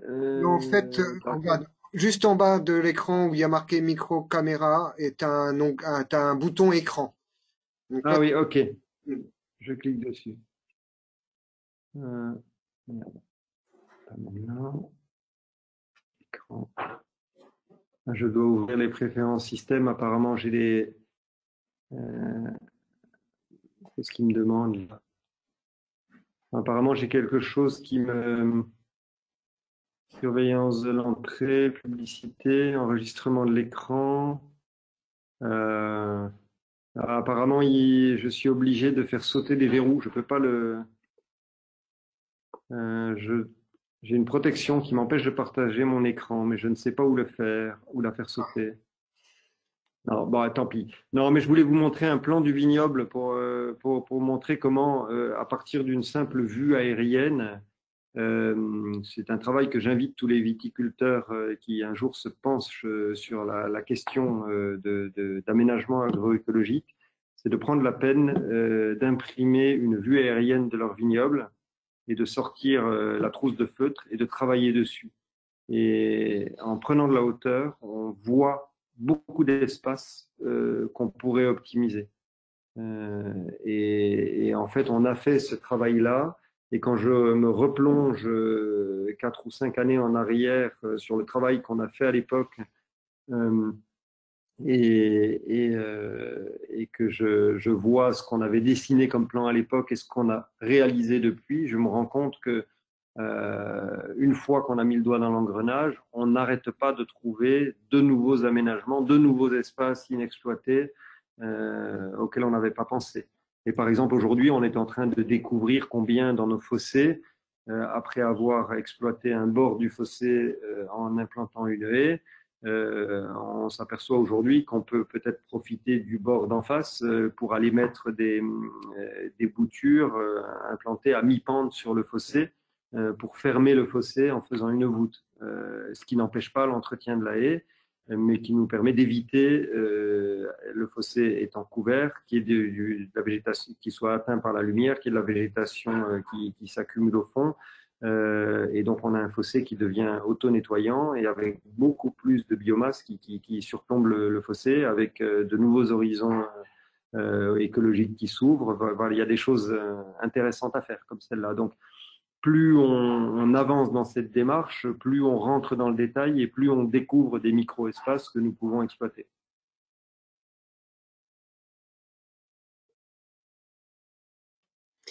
Ok.